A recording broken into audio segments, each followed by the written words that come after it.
Voilà, ka bɛɛ lajɛlen fo, en tout cas on est ensemble. N'i y'i sigi fasojɔ kɛnɛ kan, danbe kɛnɛ kan, o kɔrɔ k'i bɛ bɛɛ lajɛlen fɛ. N y'o fɔ aw ye, mɔgɔ ma bɔ mɔgɔ la. Mɔgɔ o mɔgɔ ni dusukun jɛlen don ka ɲɛsin Mali ma, ka ɲɛsin fantanw ma, i ni anw bɛ ɲɔgɔn bolo. Ka n fa fo, ne yɛrɛ fa Imam Diko le Sage, waraba, mɔgɔbaw ka mɔgɔba. N'i y'a ye bi, an bɛ k'a fɔ ko Irisi bɛ na, Asimi bɛ fanga la, Sogɛl bɛ ka tiɲɛ fɔ, a donna ta, a bɔra ta, grâce à Imam Diko. N'ale tun tɛ, subagaw t'a bila. N'ale tun tɛ, faso kumasuludenw, o tun b'u si kɛ k'an joli min parce que o tɛ hinɛ, o tɛ Ala dɔn, kafiri alakaliw don. Mɔgɔ kelen, plus de 600 milliards, mɔgɔ kelen k'o détourné, bilahi ka tɔw to kɔngɔ la, grâce à Imam Diko. An b'a fo sanga ani waati bɛɛ lajɛlen na. Wa an tɛ sɛgɛn foli la. N'i y'a mɛn ko jɔnni kunnandi a fɔ sabu ɲuman. Imam Diko an b'i fo. Ka tila ka duwawu k'i ye Ala ka si ni kɛnɛya d'i ma. Ala k'i mɛn an kɔrɔ, Ala ka labanko ɲuman d'i ma. Ala ka ni jugu ntanya, mais Ala ka ni jugu s'i la. Ne yɛrɛ wolofa Imam Diko, papa national, jigitugu masa, jigitugu alimami, jigitugu diinɛ ɲɛmɔgɔ, ka tonton Bubula fo dan tɛ foli min na. Ne yɛrɛ tonton Bubula k'i fo. Ne balimaw, bi an sigikun tɛ dɔwɛrɛ ye, an nisɔndiyalen don, an sewalen don. Mali a bɛ jɔ, ne y'a fɔ aw ye dɛ. N ko Mali bɛ jɔ, halaladenw ni olu y'u da don ko o ko la, o bɛ ɲa. Bilahi. Worotandenw ni olu y'u da don ko o ko la, a bɛ ɲa. Wallahi, hali aw kana siga dɛ. Cɛ minnu wulila bi ko yɛlɛma ka na, bilahi yɛlɛma bɛ na. Bilahi changement bɛ na diyagoya wa a tɛ wuli. Halaladen minnu wulila ka kɛlɛ kɛ san joli, Ala t'u ka sɛgɛn kɛ fu ye.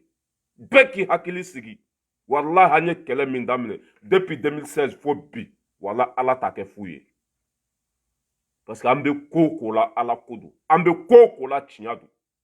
Ewa an ka sɛgɛn a tɛ kɛ fu ye dɛ. Ewa Ala t'an ka wuli ka jɔ, bilahi Ala t'a labila. Surtout an ka cɛkɔrɔba Diko ye wuli ka jɔ fɛn fɛn kɛ, Ala ye barika don a bɛɛ la. Ewa a ka laɲini ye fɛn fɛn ye, Ala y'a bɛɛ d'a ma, Ala y'a bɛɛ nɔgɔya a ye. Imam Diko le Sage. Cela veut dire que Diko wulila ko ale mago tɛ dɔwɛrɛ la, yɛlɛma, changement, malidenw ka hɛrɛ sɔrɔ, o hɛrɛ a bɛ sɔrɔ. Wallahi, a hɛrɛ bɛ sɔrɔ. An fɛn fɛn fana wulila Mali kɔnɔ, Mali kɔ kan, ko changement ka na, suɲɛni ka dabila, hɔrɔnya ka sabati jamana kɔnɔ, wallahi a bɛ kɛ. Maa si kana siga. An ma don ko foyi la ko a ma ɲa. An donna ko o ko la bi la, a bɛɛ ɲana. An ye mɔgɔ fɛn fɛn kɛlɛ, ça veut dire que an y'a da tu i la quoi. An ye mɔgɔ fɛn fɛn kɛlɛ, i y'a faamuya bɛɛ la, an y'i ta k'i pɛrɛ dugu ma, an ka cɛ fo ka bugurijɛ fɛ i nɔfɛ, n ka cɛ. An ye mɔgɔ fɛn fɛn kɛlɛ, ça veut dire que an y'a bɛɛ faga. An ye mɔgɔ fɛn fɛn kɛlɛ, an y'a bɛɛ ta tiɲɛ. Parce que anw ye halaladenw de, worotandenw. An ni ɲamaden tɛ kelen ye dɛ. Ɲamaden n'ale donna ko min na, o y'o tiɲɛnen ye. Ewa ɲamaden, e k'i sigi k'a ka ko jateminɛ. Mɔgɔ fɛn fɛn ta tiɲɛtɔla don, ale bɛ tugu o de kɔ. Mɔgɔ fɛn fɛn lebutɔla don, ale bɛ tugu o de kɔ. Mɔgɔ fɛn fɛn satɔla don, ɲamaden, ale bɛ tugu o de kɔ. Anw ye halaladenw de, ka bɔ, ça veut dire que ka bɔ jahanama kɔnɔ ka taa arijinɛ kɔnɔ. Anw y'o mɔgɔ sugu de. An tun bɛ dangaden kɔ, an t'a dɔn ko dangaden don. An tun bɛ taɲina kɔ, an tun t'a dɔn ko taɲina don. An tun bɛ faso kumasuluden kɔ, an tun t'a dɔn ko, tu as vu quoi. Ja kuma min bɛ bɔ a da kɔnɔ, o t'a dusukun na. Ala y'a to a ka masaya la ko aw den ɲumanw, aw halaladenw, aw ŋaniya, ça veut dire que aw minnu ŋaniya jɛlen don, aw minnu bɛ ka baara ɲuman kɛ, n tɛ aw to dangadenw kɔ fo ka diɲɛ wuli. N bɛ aw tugu maa kɔ, maa min ye alimami ye. N b'aw tugu maa kɔ, maa min bɛ Ala dɔn. N b'aw tugu maa kɔ, maa min bɛ faso fɛ. Imam Diko, an b'ale de kɔ. An tɛ mɔgɔ wɛrɛ kɔ dɛ, an bɛ Diko de kɔ. Diko ka laɲini ye fɛn min ye, a ka hakilina ye fɛn min ye, an bɛ k'o de dɛmɛ. N'o ye faso ka basigi, bɛɛ ka hɛrɛ sɔrɔ, baara ka kɛ tiɲɛ kan, an b'o stratégie de kɔnɔ, o hakilina an b'o de kɔ. Diko ye nin kɛlɛ kɛ ka sɔrɔ dɔw ma wolo. Diko ye nin, ça veut dire que Mali jɔ, o kɛlɛ kɛ ka sɔrɔ dɔw ma wolo. Ka tiɲɛ fɔ président ye, devant tout le monde, Diko ka t'i jɔ kuluba, ka Ala ta fɔ président ye. O kɛra siɲɛ joli? A kɛra Alifa tile la, a kɛra ATT tile la, a kɛra Laji Burama tile la. Imam Diko, ni wariko tun na, a tun bɛ wari minɛ, i n'a comme dɔw ye wari minɛ cogo min na mais ale ta tɛ wari ko ye dɛ ale ta ye jamana ko de ye wa a bɛ ala dɔn fɛn min bɛ kuranɛ kɔnɔ a y'a kalan k'a dɔn maanifin i mana miliyari sɔrɔ i laban ye saya de ça veut dire que n'i ye mali quartier bɛɛ kɛ du ye i laban ye saya de hali n'i bo kɛra jama de i laban ye saya ye imam Diko le sage kafe kalaman dɔɔni ha a ka guwan wala ka bɛɛ lajɛlen fo ne balimaw an nisɔndiyalen don an sigikun ye mun ye bi sɔgɔmada in na Asim ala ka barika don i la Sogɛl Kokala Mayiga ala ka barika don aw bɛɛ lajɛlen na ne y'a fɔ yan dɛ n ko Asimi ye cogo a bɛ danbe yira walahi ne y'a fɔ aw ye yan Asimi ye cogo a bɛ hɔrɔnya yira Asimi ye cogo a bɛ maabaya yira walahi ninnu tɛ fɔnɔ ka tila ka nɛmu ninnu tɛ bo kɛ ka tila k'i sigi ka dun ninnu ye hɔrɔnw de ninnu ye halaladenw de wa ça veut dire que ninnu ye Mali défend depuis o tɛ fanga la ça veut dire que marifa i y'a faamuya b'a la ka jɛ u musow kɔ ka jɛ u denw kɔ ka jɛ u ka kabila kɔ o bɛ sa walima o bɛ balo ka taa kɔrɔnfɛla la ka faso kumabɔ o bɛ sa walima o bɛ balo mais olu bɛ ça veut dire que fasow bɛ kumabɔ cogo o cogo olu b'o kɛlɛ de kɛ Asimi Koyita mɔgɔ ça veut dire que a kɛra ale ɲɛna de a ma kɛ ale kɔfɛ de a bɛɛ kɛra a ɲɛna de Asimi Koyita ale de tun bɛ kɔrɔn fɛ cɛncɛn sanfɛ ka mugu ni kisɛ i y'a faamuya b'a la ka juguw faga a bɛɛ kɛra a ɲɛna wa janfan fɛn fɛn sirila Mali kɔ kan a bɛɛ kɛra Asimi ɲɛna kɔrɔnfɛla la tubabuw bɛ baara fɛn fɛn na Asimi ɲɛ b'a bɛɛ la i m'a ye a tɛ tubabuw fɛ yan Asimi tɛ tubabuw fɛ dɛ parce que ça veut dire que kafiriw don ala juguw don ne balimaw mɔgɔ minnu tun sigalen don ko irisi tɛ na k'a fɔ aw bɛɛ lajɛlen ye ko Wagner bɛ Mali kɔnɔ Wagner a bɛ Mali kɔnɔ Wagner donna Mali kɔnɔ irisiw bɛ Mali kɔnɔ mɔgɔ minnu tun bɛ bo fara la Asimi ɲɔnɔ minɛna wa n'a ye irisi tɛ na a ye tiɲɛ fɔ an ye n'aw bɛ ka nkalon tigɛ a donna ta a bɔra ta ça fait kɛlɛ ye fɛn dɔ de ye mɔgɔninfinw ma faamuya a tɛ ça veut dire que a tɛ blabla a tɛ fɔ fan bɛɛ fɛ ça veut dire que ka t'i sigi dɔrɔn ko non mais olu bɛ mais Asimi ninnu filɛ nin ye Asimi ninnu depuis olu nana ne bɛ n ta ka sunɔgɔ de quoi parce que ne yɛrɛ ye n sigi ka miiri hɔrɔnw don ni mɔgɔ ye hɔrɔn ye n'a bɛ maloya bilahi a da tɛ to a la danbe kɛnɛ kan Asimi bɛ maloya hɔrɔn don bilahi fantanden don gɛlɛya foyi tɛ yen a ma min ye a ɲɛna nin de bɛ Mali jɔ le fils de Modibo Keita Asimi Koyita a mɔgɔ minnu tun pereselen ko irisi Faransi m'a fɔ aw ye u ka Figaro min bɛ yan u ka journal min bɛ yan u ka presse min bɛ yan Figaro yɛrɛ de wulila tellement que Faransi kɔnɔ bolilen don i y'a faamuya b'a la kusi fɛn fɛn tun bɛ feere Faransi magasinw na i y'a faamuya b'a la a bɛɛ dɛsɛlen don bi Faransɛw ka ɲɛmɔgɔ u bɛɛ kɔnɔ bolilen don u tɛ da n'u ma kusi don kusi min bɛ don denmisɛnninw la parce que o bɛɛ ja tigɛlen don bɛɛ kɔnɔ bolilen don ala n'u ka ɲɛɲinini sen fɛ u ka journaliw bɔra na RFI ko Figaro ye ko in bɛɛ ɲɛɲini ko irisiw bɛ Mali kɔnɔ Wagner mɔgɔ minnu n'olu taara baara min kama olu b'o kɛlɛ de kɛ Wagner olu ça veut dire que i mana olu ta baara fɛn fɛn kama i ye finman ye o i ye jɛman ye o n'i kɔni ye kojugukɛla de n ka cɛ u b'i bo da pinɛ la olu tɛ ko non olu mana ta baara fɛn fɛn na u b'o kɛlɛ kɛ fo a dan o de la nɛgɛ bɛ nɛgɛ tigɛ dɛ nɛgɛ bɛ nɛgɛ tigɛ bila depuis a fɔra ko irisi bɛna Mali kɔnɔ dabu ye sunɔgɔtu ye makɔrɔ a ye fan bɛɛ kɛ sɔni makɔrɔni ye a y'a ka prince minnu bɛ Mali kɔnɔ a ka journaliste minnu bɛ Mali kɔnɔ a y'olu bila olu kulela irisi ye mercenaire ye miliyari 6 miliyari bɛ d'u ma par mois nka cɛ o ma maliden si yɔgɔyɔgɔ o ma maa si bɔ i ja kan ni tasuma donna i ka bugu la hali n'i ye libitɔn kalaman de sɔrɔ k'i ka tasuma faga ka bɔ i ka bugu la on s'en fout libitɔn do o boji do o takula do o a donna ta i mana fɛn fɛn sɔrɔ i b'i ka tasuma faga ni o de ye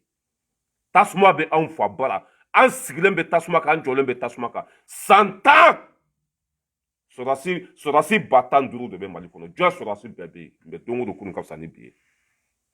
an ka ɲɛmɔgɔw y'u sigi k'u miiri Asimi Koyita Sogɛl Kokala Mayiga Mali tun lafiyalen don le temps de Baba Modibo Tarawele Modibo Keita. Modibo Keita, ça veut dire que Assimi ninnu y'u sigi k'u miiri mun de y'a to ni Baba Modibo Keita sera ka Mali jɔ n'a sera ka solution sɔrɔ Faransɛw la u taara histoire lajɛ u y'a sɔrɔ jaja Baba Modibo Keita tɛgɛ tun bɛ Irisiw de bolo Irisiw de sera ka Modibo Keita dɛmɛ ka Mali jɔ ka Faransɛw gɛn Assimi ninnu ko a ye jɔ an ka Irisi fana lajɛ komi Faransi olu mana anw ka kɛlɛ banni kama olu nana taa ɲini de la olu mana anw ka kɛlɛ banni kama olu nana anw fagali de la olu mana anw ka hɛrɛ kama olu nana ça veut dire que ka maliyɛnw yɛrɛ gɛn k'u bɔ malidenya la o tun bɛ fɛ k'o de kɛ dɛ u nana Kidali tɔgɔ tɛ ka fɔ Moti tɔgɔ tɛ ka fɔ bientôt Banbanciw filɛ fɔ ɲɔnɔ de Faransɛw dalen bɛ k'olu mana kɛlɛ kama n'aw mana kɛlɛ kama aw bɛ bɔ yen de Assimi ninnu ye Irisi wele Faransi ja tigɛra parce que ni Irisi nana olu ka sira t'a la k'u ye Faransɛ ye olu ka sira t'a la k'u ye Maliyɛn ye n'i kɔni ye kojugukɛla de ye dɔrɔn n ka caméra de b'olu bolo olu b'u sigilen to Irisi bilahi u b'u sigilen to Irisi jamana caméra b'u bolo n'i kɔni ye kojugukɛla de ye dɔrɔn n ka cɛ u b'u ka kisɛ u b'u to Irisi ka kisɛ fili ka jigin i kuncɛ ma non olu tɛ blague dɛ nɛgɛ de bɛ nɛgɛ tigɛ n'i y'a ye Faransi sirannen don bi walahi o b'a dɔn ka ko se bɛ Irisi ye Irisi ça veut dire que fanga b'u la barika b'u la wa olu tɛ dɛsɛ foyi la ni Irisi nana dɔrɔn Mali kɛlɛ bɛ ban n'o kɛra Faransɛw tɛ fɛn sɔrɔ tuguni u paniquelen don o ye nkalon sugu bɛɛ tigɛ k'u ka média kuntan minnu bɛ Mali kɔnɔ Rasbach Ouverture Média i y'a faamuya b'a la olu bɔra ka bɔ fɔra Wagner u ye cogo bɛ mɔgɔ lasiran Wagner mercenaires don n'a nana o bɛ maliyɛn denw bɛɛ faga o bɛ bɛn an ka musomaninw kan i y'a faamuya b'a la o bɛ kɔnɔ da musow la an ko nin si t'aw ma faamuya an kununa ka bɔ sunɔgɔ la dɛ faut que Faransɛw k'a faamuya maliyɛn denw bɛ k'u ka yɛrɛma hɔrɔnya de ɲini maliyɛn denw ça veut dire que o bɛ lafiya cogo min na u b'o k'o de ɲini tapasi tɛ se k'an lasunɔgɔ i ka jugu sagoya o tɛ se ka maa si bɔ a ja kan Faransɛ ko sugu bɛɛ kɛ ni Wagner nana i y'a faamuya b'a la wari tɛ Mali kɛsi kɔnɔ 6 milliards par mois ni Wagner nana i y'a faamuya b'a la u bɛ bin musomaninw kan ka nkalon sugu bɛɛ tigɛ Assimi tɛ mɔgɔ lamɛn o Assimi lui s'en fout il parle pas n'i y'a mɛn ko a ye kɔnɔ kunbɛn o bɛ sɔrɔ a pan cogo de la a ye kɔnɔ kunbɛn o bɛ sɔrɔ a pan cogo de la Assimi filɛ minɛ cogo t'ale la dɛ ale ka silence komi Imam Dicko bɛ cogo min na a b'i sɔgɔ de Imam Dicko filɛ i bɛ ça veut dire que wulu bɛ kule sugu bɛ jɔ Imam Dicko nɛnina yan ka kuma sugu bɛɛ fɔ a ma ka nkalon sugu bɛɛ da la a burankɛ fɛ ka uji min ka da la Ali Bacili ka ɲamankanden fɛ ka nkalon sugu bɛɛ da Dicko la Dicko de ko n ka bubu dɛmɛ Dicko de ko ta Dicko de y'a don ta ne donna ta bɔra ta Dicko ma maa si jaabi cɛ n'i bɛ tiɲɛ sira kan ka n'i kɔfilɛ Assimi ça veut dire que Assimi bɛ ka Dicko de ladege hali Assimi filɛ ka fɛn fɛn fɔ dɔ ka bɔ président ka sara la dɔ ka kɛ ta jamana bɛ jɔ nin cogo de la Dicko de ye nin bɛɛ fɔ Mali kɔnɔ Assimi bɛ ka baara kɛ Dicko ka silence o de bɛ Assimi bolo u bɛ kule sugu bɛɛ la Irisi man ɲi Wagner tɛ Irisi ta tɛ Wagner ye a donna ta bɔra ta u sugu dɔnnen tɛ ça veut dire que Mali ministre de défense a taara contrat signé ni Irisiw ye Sangolo la a donna ta bɔra ta nkalon sugu bɛɛ tigɛra mais maliyɛn den halaladen si ma paniqué an bɛ Faransi bolo san joli don o don k'u ka fisa ni bi ye paga a ko an kana plan B ta Sogɛli ka kuma ko an kana plan B ta an ka to jɔndenya la an ko non saya o ka fisa ni malo ye an faso ou rien hali n'i y'a ye anw minnu filɛ Faransi yan an bɛ ka Faransɛw bunte mɔgɔ joli y'a fɔ ne fa ye la aw bɛ ka taa cogo min na a bɛ ka Macron tɔgɔ fɔ a bɛ ka Faransi kɛlɛ aw sigilen bɛ Faransi papier b'a bolo u kana n'aw minɛ dɛ u kana na comme ça n ko e m'a faamu walahi maa si tɛ hɛrɛ sɔrɔ n'i ma sɛgɛn maa si t'i ka danbe n'i ka hɔrɔnya ani ka dignité i y'a faamuya b'a la k'i b'a makaran ka sɔrɔ i ma sɛgɛn anw faso anw bɛ sa ko n'an bɛ bu dun an bɛ bu dun n'an bɛ sana dun an bɛ sana dun n'an bɛ si kɛnɛma an bɛ si kɛnɛma i y'a faamuya b'a la ça veut dire que anw déterminé don quoi anw bɛ don kɛlɛ in na an ma don an kun fɛ dɛ an b'a dɔn ko gɛlɛya bɛ sɔrɔ a kɔnɔ fɛn sugu bɛɛ bɛ sɔrɔ a kɔnɔ an faso an b'a défend. La famille irisi bɛ Mali kɔnɔ bi bɛɛ k'i da ka sunɔgɔ hali Mali avion filɛ munumunu min na sanfɛ ni irisiw tun tɛ yen bilahi faransɛw tun b'u tugu k'a lajigin mais ko y'a fɔ ko an ka avion kana pan ko Mali avion kana yɛlɛ sanfɛ olu bɛ formation de la olu bɛ baara la a donna ta bɔra ta Mali avion yɛrɛ kana yɛlɛ sanfɛ mais hakili dɔgɔmaninw t'a faamuya olu bolo ko fɛn bɛɛ bɛ taa fɔ Facebook de sanfɛ non irisi bɛ Mali kɔnɔ banbanci ninnu sirannen don faransɛw sirannen don i y'a faamuya b'a la u t'a dɔn irisi bɛ bɔ ni fanko fan fɛ irisi fiɲɛ don wa i y'a faamuya b'a la jinɛw don wa fɛn fɛn irisi bɛ Mali kɔnɔ banbanci ninnu yɛrɛ ja tigɛlen don u t'a dɔn u bɛ min kɛ parce que n'u ko ça veut dire que n'u ko k'u bɛna Mali minɛ n ka cɛ irisi bɛ ça veut dire que cɛ mɔgɔ ninnu bɛ yen sa mɔgɔ ninnu bɛ yen et puis olu tɛ kuma dɛ olu bɛ kɛwale de yira olu tɛ kuma dɛ olu bɛ kɛwale de yira wa o bɛ Mali kɔnɔ kojugukɛla fɛn fɛn bɛ n ka cɛ o y'a bɛɛ jate minɛ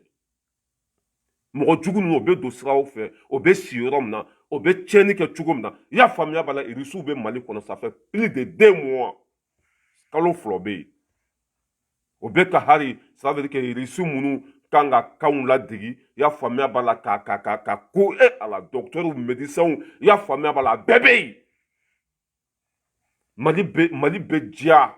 bilahi nin kɛlɛ in kɔfɛ nin gɛlɛya in kɔfɛ hɛrɛ bɛ yen an bɛɛ ka kɛ kelen ye ne b'o de ɲini aw fɛ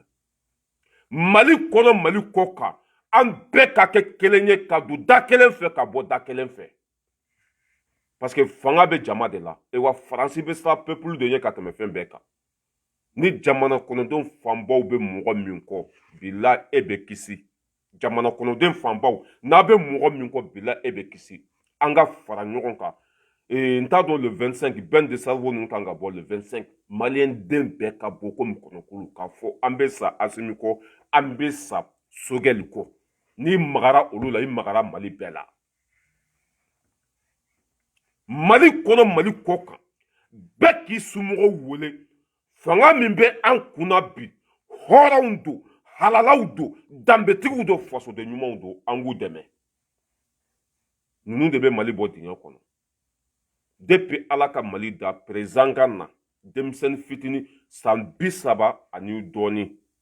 diɲɛ ça veut dire que a ma diɲɛ ye diɲɛmaa ye o ka jɛ nafolo kɔ ka kɛ faso fɛ a fɔlɔla Asimi de la ka jɛ cɛ mɔgɔ tɛ ban wari la dɛ ne ma mɔgɔ ye min banna wari la mais Asimi banna wari la faso kɔsɔn fantanden don hali bi Asimi fa bɛ kan kɔnɔna de la Asimi fa bɛ kan kɔnɔna de la fantanden don mais a banna wari la faso kɔsɔn faso ka hɛrɛ kɔsɔn o wari min Asimi tun kan ka ta a bɛ ka don ji la k'a di fantanw ma nin cɛ in tɛ malo dɛ Ala tɛ nin cɛ in labila mɔgɔ si ye an ka fara ɲɔgɔn kan kɛmɛ o kɛmɛ sigi la kɛmɛ bɛɛ k'a fɔ n bɛ Asimi fɛ bilahi o de b'a to ni ninnu bɛ lafiya maliyɛnden bɛɛ ka kɛ ninnu fɛ n kan tɛ jugu sago ninnu ma dɛ n'olu farali kan i bɛ sa arasiba ci n'a nɔfɛ mɔgɔ n'olu kɛra i fɛ dɔrɔn i ta bɛ tiɲɛ ayi olu saraw balola maa si ka sira t'u la olu tɛrɛ ka jugu Ala yɛrɛ m'olu da hɛrɛ kama mɔgɔ minnu tun bɛ arijinɛ kɔnɔ u bolila ka taa don jahanama kɔnɔ an bɛ kɛlɛ fɛn fɛn na bi arasiba ci de y'a fɔ an ye ale de ko zonw ka kɛlɛ ale de ko Faransi man ɲi arasiba ci de ye nin bɛɛ fɔ a bɛɛ video bɛ ale mɔgɔ kelen de nana sigi tuguni ko Faransi ka ɲi ko ni Faransi bɔra Mali kɔnɔ ko kɔngɔ b'an faga n kan t'olu mɔgɔ sugu ma dɛ malidenw hɔrɔnw maliden halalaw an ka fara ɲɔgɔn kan an ka nin fanga in dɛmɛ Asimi de ye dɔ bɔ a sara la k'a don ji la k'a don kɛnɛya la k'a don lakana la a président ɲɔgɔn ma deli ka na Mali kɔnɔ wari ka di bɛɛ ye Buwajan nana yan Buwajan n'o ye Bandaw an ko an ye IBK gɛn kun min kama ko IBK bɛ wari caman ta pour que Bandaw ma sɔn ka dɔ bɔ a sara la ko sariya de y'a o wari di ale ma ko sariya de y'o wari di ale ma Buwajan a si bɛ san 90 walima san 80 Buwajan ani lahara de ka surun ka tɛmɛ diɲɛ kan a ma sɔn ka dɔ bɔ a sara la Asimi denmisɛnnin fitinin Mali constitution Mali sariya y'a yamaruya 150 000 o bɛ di président ma o bɛ président ka bila la n'a ka di i b'a dun n'a ka di i bɛ tasuma k'a la n'a ka di i b'a fili poubelle la Asimi jɛra sara kɔ k'a don ji la k'a di fantan ma forage 60 ani kɔ Asimi nalen ni bi cɛ forage 60 ani kɔ a y'o de di fantanw ma maa si tɛ se nin cɛ in na fantanw bɛ ka ji min o bɛ barika de don a la fantanw cela veut dire que o bɛ ka lafiya mais ala yɛrɛ ye nin fɔ o n'i kɛra ale ka fantanw fɛ k'a bɛ k'i fɛ ala ye nin fɔ dɛ mais wa fantan bɛ tɔɔrɔ jamana o jamana na o jamana hɛrɛ tɛ jigi ye fantanw bɛ lafiya yɔrɔ o yɔrɔ bilahi ala bɛ cela veut dire que ala bɛ hɛrɛ jigi o jamana kɔnɔ wa ala bɛ barika don jamana la Asimi bɛ hinɛ fantanw na marifa tun b'a yɛrɛ de bolo ka taa mali kun mabɔ marifa Diko taara mɔgɔ 150 min minɛ yada agali ninnu na Asimi tun b'o olu la n'i y'i sigi ka cɛ ka ko ja Asimi photo filɛ ne bolo a bɛ cɛncɛn sanfɛ walahi i bɛ se k'a ta tan bilahi sɛgɛn ko ye hɛrɛ de sɛgɛn a ko ye hɛrɛ de ça veut dire que an ka ala minɛ an ka dignité an kana falen foyi la an ka ala minɛ an ka hɔrɔnya an kana falen foyi la an ka kɔngɔ muɲu sini kama bilahi an bɛ hɛrɛ sɔrɔ an kana fadento bɛɛ dun an ka tiɲɛ fɔ an minnu filɛ faransɛ ala y'an sigiyɔrɔ bɛɛ yan en tant que an bɛ ka video fɛn fɛn kɛ bi nafigidenw b'u bolo balayira b'aw contre la jɛnɛ b'aw contre la dani b'aw contre la ça veut dire que anw bɛ ka muso ye ne wele o don ko ale cɛ ye tubabu de ko an bɛ ka video fɛn fɛn kɛ k'olu bɛ ka yira tubabuw la mais an b'an faso labila mun ye an b'an faso an b'a labila mun de faso jɔ n'i donna a kɔnɔ i yɛrɛ b'a dɔn ko bɛɛ bɛ sɔrɔ a kɔnɔ non on est déterminé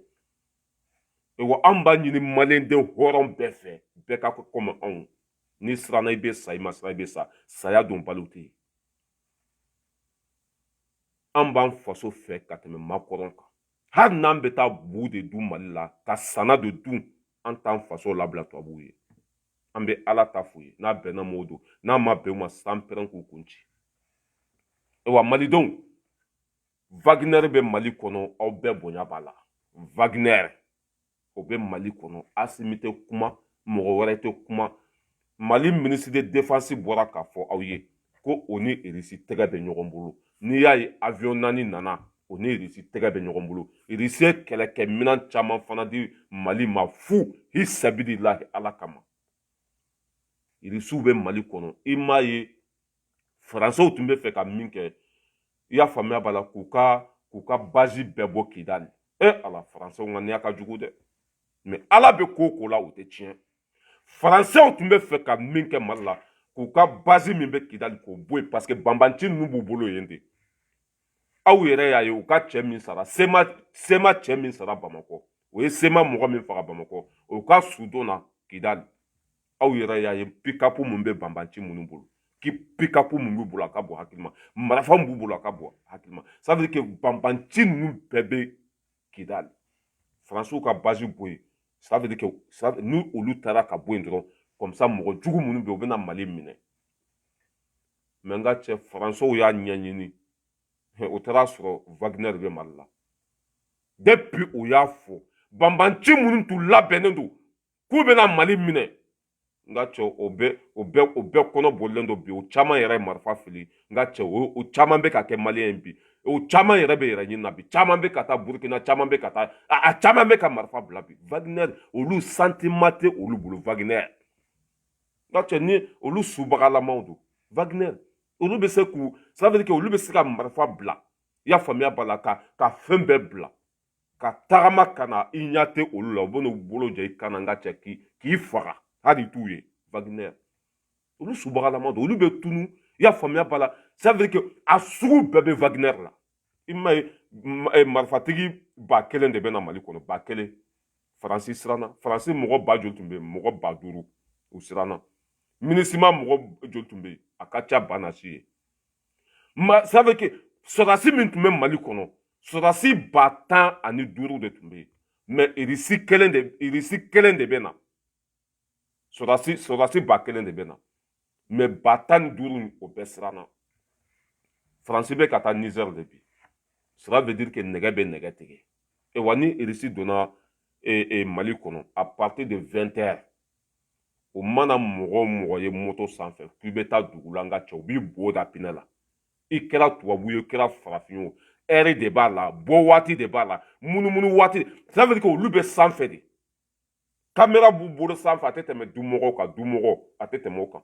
mais joli bɛ fɛn fɛn na nɛgɛ bɛ fɛn fɛn na n ka cɛ a b'a to sanfɛ dɔrɔn ka kunnafoni di dugumamɔgɔw ma n ka cɛ o b'i susu fo lahara.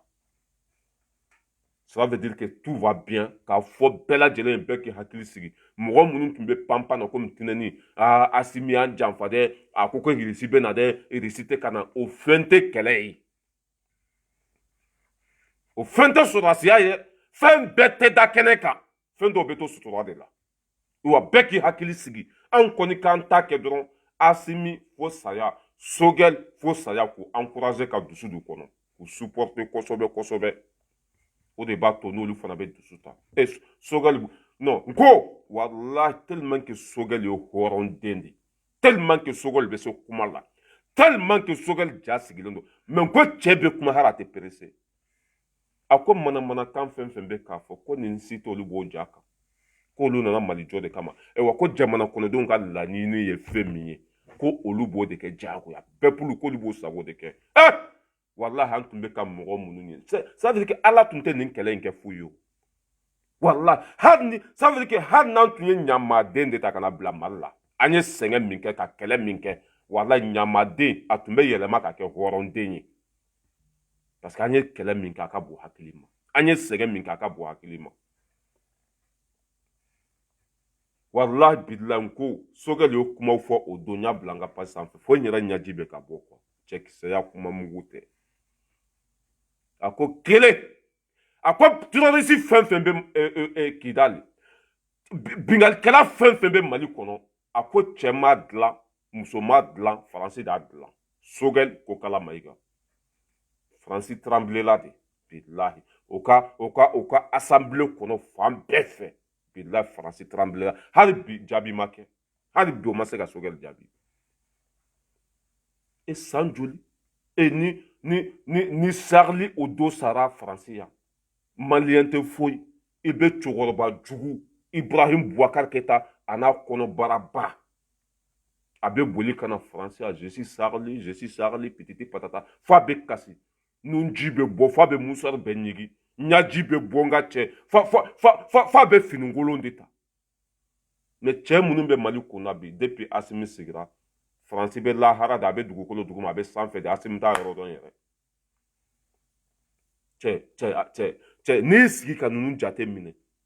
Asimi nalen ni bi cɛ 3 mois a ma voyager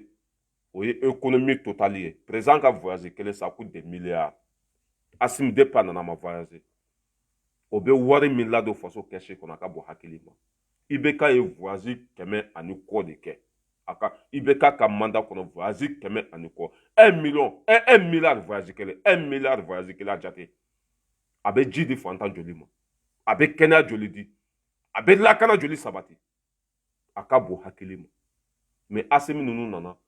o tɛ voyager fo ni ɲɔgɔn ɲɛ min bɛ diɲɛ bɛɛ bolo n'a ye Sogɛl ci ka taa yen nɔ a banna Sogɛl yɛrɛ depuis Sogɛl nana voyagera siɲɛ kelen de mais hali Buwajan min nana Buwajan n'o ye a tɔgɔ Bandawi o yɛrɛ nana su ni tile n'a tɛ Côte d'Ivoire a bɛ Faransɛ n'a tɛ Faransɛ a bɛ yan fɛ ka faso avion ta ka voyager k'an ka wari tiɲɛ mais denmisɛn minnu bɛ bi olu ma foyi bila Mali sanfɛ wa an b'u kɔ bi an b'u kɔ sini maliyɛn den bɛɛ ka fara ɲɔgɔn kan an ka don da kelen fɛ ka bɔ da kelen fɛ ninnu ye hɔrɔndenw de ye ninnu ye halaladenw de ye wa ninnu de bɛ Mali jɔ ninnu y'a dɔn bana min bɛ malidenw na ninnu y'a dɔn malidenw ka laɲini ye min ye Sogɛl an b'i kɔ bi an b'i kɔ sini Asimi Goïta an b'i kɔ bi an b'i kɔ sini wa an b'i fɛ fo saya ɲabe depuis a fɔra ko Wagner bɛ na ɲabe CDR mɔgɔninw la u bɛ ka video tigɛ non maliya tɛ hɔrɔn faga tuguni CDR mɔgɔninw olu minnu tun bɛ ka Wagner lagosi olu minnu tun bɛ ka Asimi lagosi olu minnu tun bɛ ka comment ça s'appelle an ka mɔgɔ ɲɛnama ninnu bɛɛ lagosi depuis a fɔra ko Wagner bɛ na u bɛ k'o video ni tigɛ ka bila u ka page sanfɛ ne y'a fɔ aw ye n'i k'u bɛ Mali jɔ bi ka kuma Mali ko kan bi fo k'i ka kɛ Asimi fɛ fo k'i ka kɛ Sogɛl fɛ et puis zo minnu bɛ ka kɛlɛ i b'o e fana b'olu kɛlɛ zo minnu bɛ ka minɛ bi k'o don kaso la i bɛ kuma olu kan k'olu kɛlɛ en tant que i ma kuma olu kan argument bɛ yen i bɛ Asimi dɛmɛ zo minnu fana bɛ ka kɛlɛ i b'olu fana kɛlɛ o de ye faso jɔ ye nin fila mɔgɔ minnu bɛ fanga la i b'olu supporter diyagoya ni m'olu supporter faso jɔ kan t'i da zon minnu bɛ ka minɛ bi o ye sonyani min kɛ i bɛ kuma o fana kan nin fila en tant que ma kuma nin ka pa paga a CDR wulunu u ka saganu video bɛ ka bila u ka page sanfɛ irisi bɛ na an kɔntannen don bilahi n bɛ kuma kelen fɔ aw ye bi an k'an ka liti kɛ mɔgɔ fɛn fɛn de tɔgɔ ye ko CDR a hali n'u seginna ka na aw kan'u tɔgɔ bɔ aw da kɔnɔ dɛ wa kana k'u fɛ bilahi u mana don ko o ko la hali ni ɲuman don a bɛ kɛ kolon ye u mana n'u kɛr'i fɛ n'i ma sa i bɛ lebu a tɛ kɔrɔbɔ dɛ mɔgɔ mɔgɔ n'i donna CDR kɔnɔ n'i fa ma sa i ba bɛ sa n'i ba ma sa kɔngɔ b'i ka kabila faga a tɛ wuli a tɛ wuli wa n'u seginna ka na ko an bɛ Asimi fɛ walima an bɛ Sogɛli fɛ bilahi ko bɛɛ bɛ ɲagami bi ala yɛrɛ de ma ninnu da taaɲa kama ala ye ninnu da taa tiɲɛ de kama nin tile fila depuis Faransi taara u ka escroya ni u ka prince min bɛ yan ko mun yɛrɛ u ka Faransi ka journal min bɛ yan ko mun yɛrɛ n nana journal yɛrɛ fɔ depuis u taara ko ɲɛɲini k'olu taara ɲɛɲini k'u y'a sɔrɔ Wagner bɛ Mali la ko Mali ni Wagner tɛgɛ bɛ ɲɔgɔn bolo RFI bɔra k'o min fɛ RFI bɔra k'o fɔ min kɛ CDR mɔgɔ bɛ k'o video ni ta k'o bila cɛw ma foyi y'a la fɔlɔ ne y'a fɔ aw ye Abicam ko ko a bɛ Asimi dɛmɛ Yaliku ye o taara i y'a faamuya b'a la Sama Bali ko a bɛ ninnu dɛmɛ jɔn yɛrɛ de bɛ CDR kɔnɔ an ka sogo jeni e ni ala na kira cɛ et puis ne balimaw n bɛna kuma kelen fɔ aw ye dɛ ne yɛrɛ ye maakɔrɔ ye quoi ne ye maakɔrɔ ye cogo min na bi a ye hakili jigin Arasubaci la ne ye maakɔrɔ ye a ye hakili jigin IBK la n bɛna fɔ aw ye sa a b'a faamuya ni mɔgɔ ta bɛ tiɲɛ a ye nin bila aw kunna de a y'a sɛbɛn ka bila ye ni ala bɛ mɔgɔ fɛ i ka ko daminɛ i ni mɔgɔbaw de b'aw tɛgɛ di ɲɔgɔn ma a bɛ komi IBK tun bɛ 2013 IBK yan'a ka kɛ président ye ani Diko tun bɛ ɲɔgɔn bolo ani Haidara tun bɛ ɲɔgɔn bolo ani Asrafu Sarafa tun bɛ ɲɔgɔn bolo ani mɔgɔ ɲɛnama bɛɛ tun bɛ ɲɔgɔn bolo mais 2018 IBK ka mandat laban 2018 ani jɔn tun bɛ ɲɔgɔn bolo dulɔminaw catiribɔlaw bon Macron fana bɛ ten de depuis ne ye Macron ye a ye Mali sifinnakaw Afrique sifinnakaw o yɛrɛ Afrique sifinnaka minnu don bɛɛ b'u dɔn den ɲɛnamaw tɛ Macron ye olu invité ka na don min na ne ko n ko baara banna walahi bilahi baara banna wa ni ye Arasubaci jate minɛ Arasubaci tun bɛ ça veut dire que a tun bɛ don da la waati min na walahi mɔgɔba tɛ yen min tun t'a kɔ a ko tun ka di bɛɛ ye mais bi ni Arasubaci jate minɛ mɔgɔ minnu tun bɛ anw ka sogo jeni walima n'an taara meeting kɛ n'an taara marche kɛ mɔgɔ minnu tun bɛna jɔ k'anw lajɛ komi sogo bala yɛrɛ ko ka di n ye i bɛ tiɲɛ fɔ nka cɛ ye wara ye ala ne ɲɛ bɛ olu de la bi olu de bɛ Arasubaci kɔ n ko fali sara boci bana Macron fana b'o cogo kelen de la walahi Faransi mɔgɔba tun tɛ yen min tun tɛ Macron fɛ Macron na waati Français bɛɛ tun b'a fɛ mais bi kɛmɛ sigi la bila 70 o tɛ Macron fɛ ça veut dire que Macron bɛ dans 5 ans de la ko kɛ ɲɔgɔn t'a bolo jɛ ɲɔgɔn t'a bolo pa paga n'i ye o signe ye hadamaden na ta tiɲɛ de sera a ma ta tiɲɛ de sera Macron ma i ye Macron ye bo fara ka dɛsɛ ni Wagner nana mɔgɔ fagalaw don jɛnɛyakɛlaw don société minnu don u yɔrɔ dɔnnen tɛ a donna ta bɔra ta mais Macron tɛ se k'u ka nali bali a tɛ se a b'a dɔn cɛ min ye Irisi kelen Europe jamana fɛn fɛn bɛ yan Europe dugu fɛn fɛn bɛ yan k'a daminɛ Faransi Allemagne comment ça s'appelle Belgique i y'a faamuya b'a la Europe dugu fɛn fɛn bɛ yan Danemark walahi heure kelen Poutine a kelen b'a bɛɛ bombarder jugu sago den dɔ bɛ nɛni la yan bɛ e ju bila kɛnɛ ma sisan dangaden ala kali i ju ta ka bɔ yen buloken to maa si min fa wele ka na buloken to bannen tɛ kɛ yan dɛ wala ala ka hinɛ la k'i da yɔrɔ sumaya walahi Poutine européenw b'a dɔn Poutine ye min ye hali américains b'a dɔn Poutine ye min ye o de la ni Mali sera ka basigi an bɛ min ɲini Asimi fɛ a ka Mali nafolo hali n'a bɛɛ bɛ bɛn ça veut dire que an ka lakana de ma Mali nafolo Mali budget hali n'a bɛɛ bɛ bɛn Mali ka lakana de ma ka denmisɛnninw former ka ɲa ka denmisɛnninw degi kɛlɛ la ka sɔrɔdasi caman caman ta ka kɛlɛkɛminɛn caman caman de sa hali ni Mali budget bɛɛ bɛ bɛn o de ma ni Irisi nana Mali bɔ bolo la Asimi ninnu kan k'u ɲɛsin o de ma parce que jamana si tɛ yen ça veut dire que ni fanga t'i ka sɔrɔdaso la n'i bɛ bonya o jamana tɛ yen n'i y'a ye bi an bɛ ka fɔ Irisi olu ka wari de don u ka kɛlɛkɛcɛw la n'i y'a ye an bɛ ka fɔ Amérique olu ka wari de don i y'a faamuya b'a la sɔrɔdasiw la olu ka wari de don sɔrɔdasiw la politicien minnu bɛ Mali kɔnɔ parti 200 ni kɔ i y'a faamuya b'a la Mali budget fan kelen bɛɛ bɛ ta k'a di olu ma IBK ka parti n'o ORPM n t'a tɔgɔ yɛrɛ dɔn geseda la olu ka ça veut dire que san o san wari min bɛ di olu ma bɛrɛ t'a jɛ 1 milliard la Soumaïla Cissé ala ka hinɛ ale la ale ka parti san o san 500 millions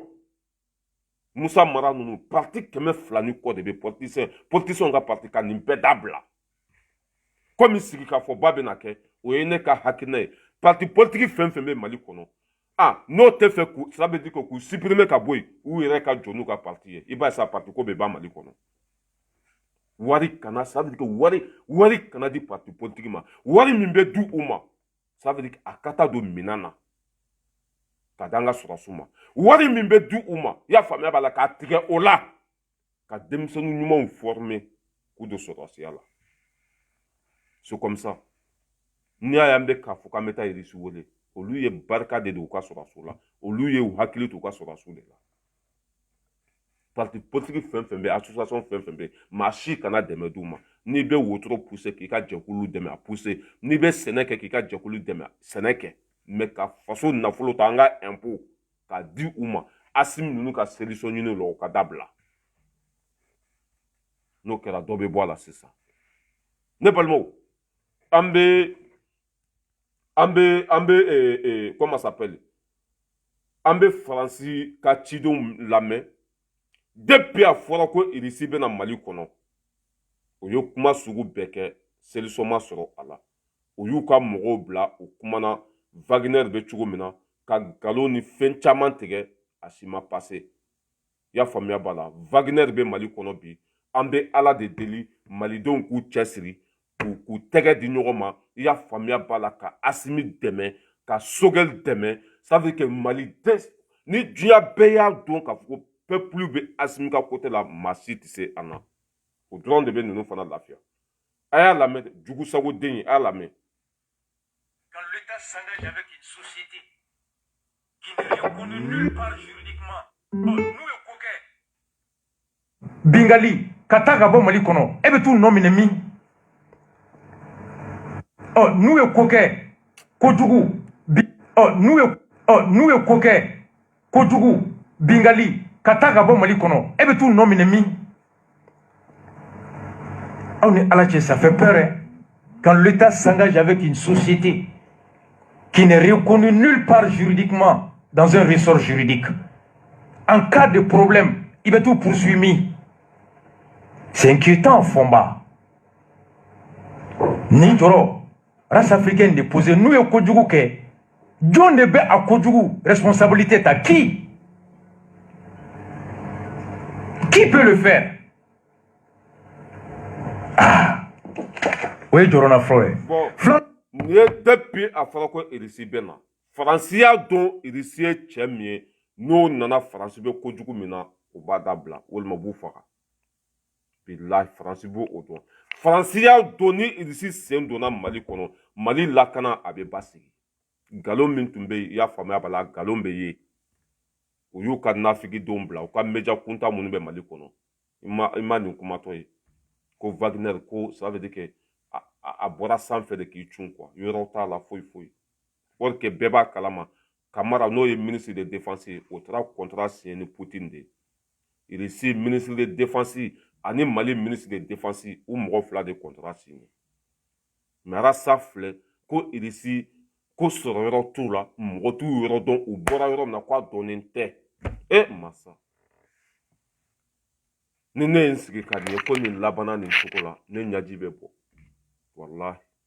anw filɛ sira min kan ale de nana nin sira in yira anw na ne pourquoi a ye nin sira in bila danga don ani natabadenya n'a tun tora nin sira in kan ale nana sira min yira anw na n'ale tun tora nin sira in kan Asimi filɛ place min na n'a tun m'o sɔrɔ Sogɛli bɛ place min na n'a tun m'o sɔrɔ Kamara bɛ place min na n'a tun m'o sɔrɔ Njaw bɛ place min na a tun t'o jɛ wallahi tiɲɛ de y'a to ni nin jamaba in tugura e kɔ n'i ye tiɲɛ bila mɔgɔw b'i bila parce que mɔgɔw bɛ tiɲɛ de nɔfɛ kunu kuma min tun bɛ ka bɔ i da kɔnɔ i bɛ ka sonyɛni kɛ Karimu Keyita man ɲi Bubu man ɲi mɔgɔw y'a dɔn ko o de tun ye tiɲɛ ye mais bi n'i nana ko olu ka ɲi ji tɛ yen kɛnɛya tɛ yen masini tɛ dɔgɔtɔrɔso kɔnɔ hɛrɛ tɛ yen mɔgɔw bɛ tigɛ la mɔgɔw nana faamu ko nkalon tigɛla don taɲinina don parce que mɔgɔ minnu ma hɛrɛ di fantanw ma fantanw tɛ se ka kɛ u fɛ mɔgɔ minnu ma fantanw ka kɛlɛ kɛ fantanw tɛ se k'o tigi ka kɛlɛ kɛ n'i y'i sigi k'i miiri k'a ka Petini ka kuma jateminɛ i b'a ye ko a bɛ mɔgɔw de ka baara la Arasa nana visite privée saba de la France moi j'étais président de CEDER comité 3 ne tun ye CEDER comité 3 président de Arasa nana visite privée saba de la ani Kulodu François ka journaliste dɔ bɛ yan ko Kulodu walima Kulodu ya François ka journaliste dɔ bɛ yan farafin don Camerounais n'aw hakili b'a la Arasa sanna depuis o waati de Arasa sanna depuis o waati François ka journaliste dɔ bɛ yan wa hali sommet Afrique sommet France comment ça s'appelle sommet France Afrique min bɛ kɛ fo denmisɛnninw nana ale de ye denmisɛnninw bɛɛ wele ale cɛ in de tun jɔlen don f'a b'a fɔ ko Macron ka kuma di Asimi fɛn ma Adam Diko ma cɛ finman min tun jɔlen don vɛsi b'a la vɛsi finman b'a la o de ye ko Kulodi voilà Kulodi walima Kulodi i y'a faamuya b'a la ale cɛ in ale de ye Arasa nɛgɛ ka ni Faransi ɲɛmɔgɔ yira ɲɔgɔn na u k'a manipuler komi i y'a faamuya b'a la ka nɔɔni komi farini mugu k'a k'u sago ye i m'a yɛlɛma cogo ye depuis Arasa n'o cɛ ye ɲɔgɔn ye Faransi Arasa ko ko bɛɛ banna wa o cɛ in de bɛ Faransi ni farafinw cɛ n'o cɛ y'a dɔn ko denmisɛnnin min kunkolo b'a kan da la o b'o de bila k'i nɛgɛ Arasa laban cogo filɛ wallahi an ye voilà Kulodi ok merci Van Keita voilà merci wallahi o cɛ in depuis Arasa visite privée saba ani CEDER président ma ɲɔgɔn ye ani CEDER mɔgɔ si ma ɲɔgɔn ye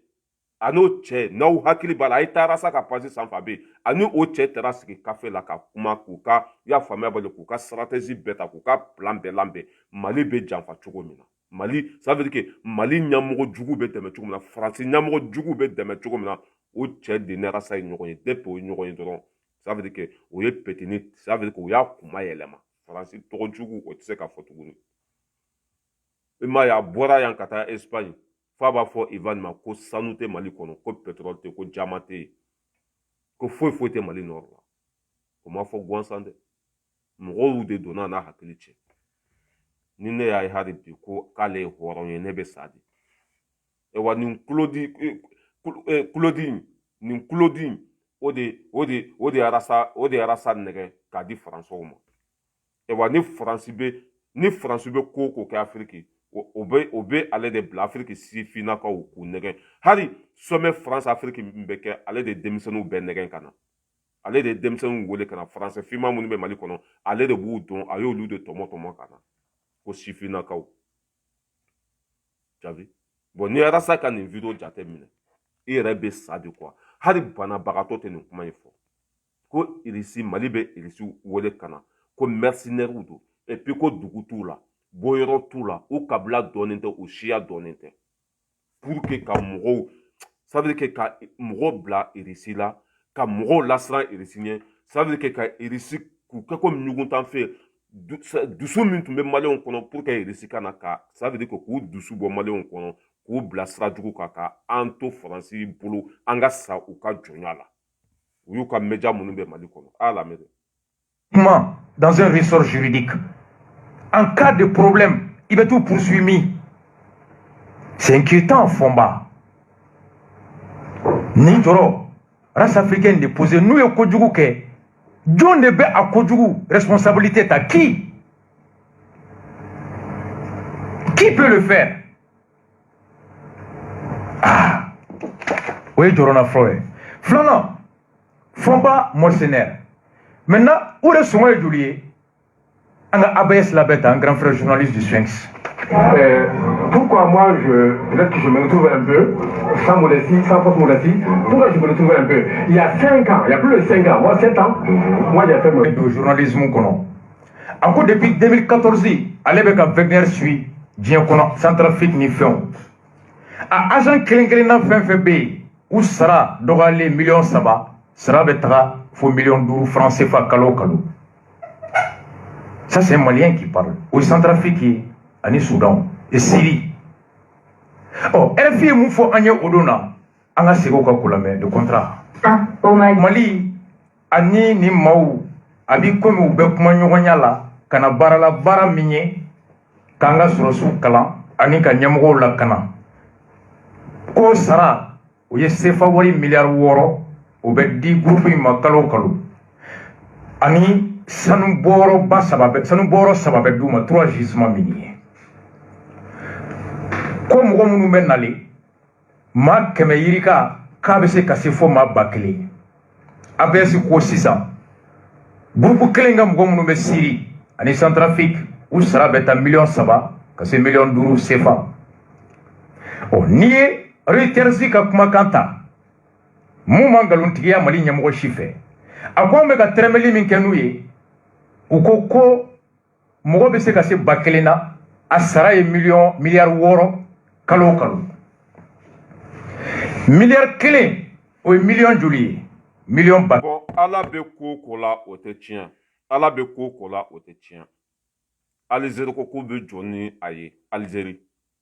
ye Mali wele. Ko ni Wagner nana Mali kɔnɔ, ko u sara, k'olu yɛrɛ be jɔ n'a ye. 6 milliards par mois. Alizeri ko k'u b'a bɛɛ sara. Cela veut dire que Maliens an ŋaniya ka ɲi. Wa Mali bɔtɔla don nɔgɔ la. Ale filɛ nin ye 6 milliards a bɛna di Irisi ma. A kɔngɔ bɛ an na, minɔgɔ bɛ an na, dumuni t'an bolo, wari tɛ Mali kɛsu kɔnɔ. A mɔgɔ minnu bɛna Mali dɛmɛ, olu tɛna Mali dɛmɛ tuguni parce que u bɛna dɔn k'a fɔ wari bɛ Mali bolo, a donna ta bɔra ta. Nin y'u ka média de, nin y'u ka ci lasela de, nin ye u ka nafigi de, nin y'u ka, ça veut dire que nin y'u ka jɔn de quoi. I bɛ kuma in bɛɛ jateminɛ, i b'a ye ko nin ye manipulateur dɔrɔn de. I b'a ye ko nin kɛra ba sinamuso sago de. I b'a ka kuma jate bɛɛ minɛ sansi t'a si la, nafa t'a si la.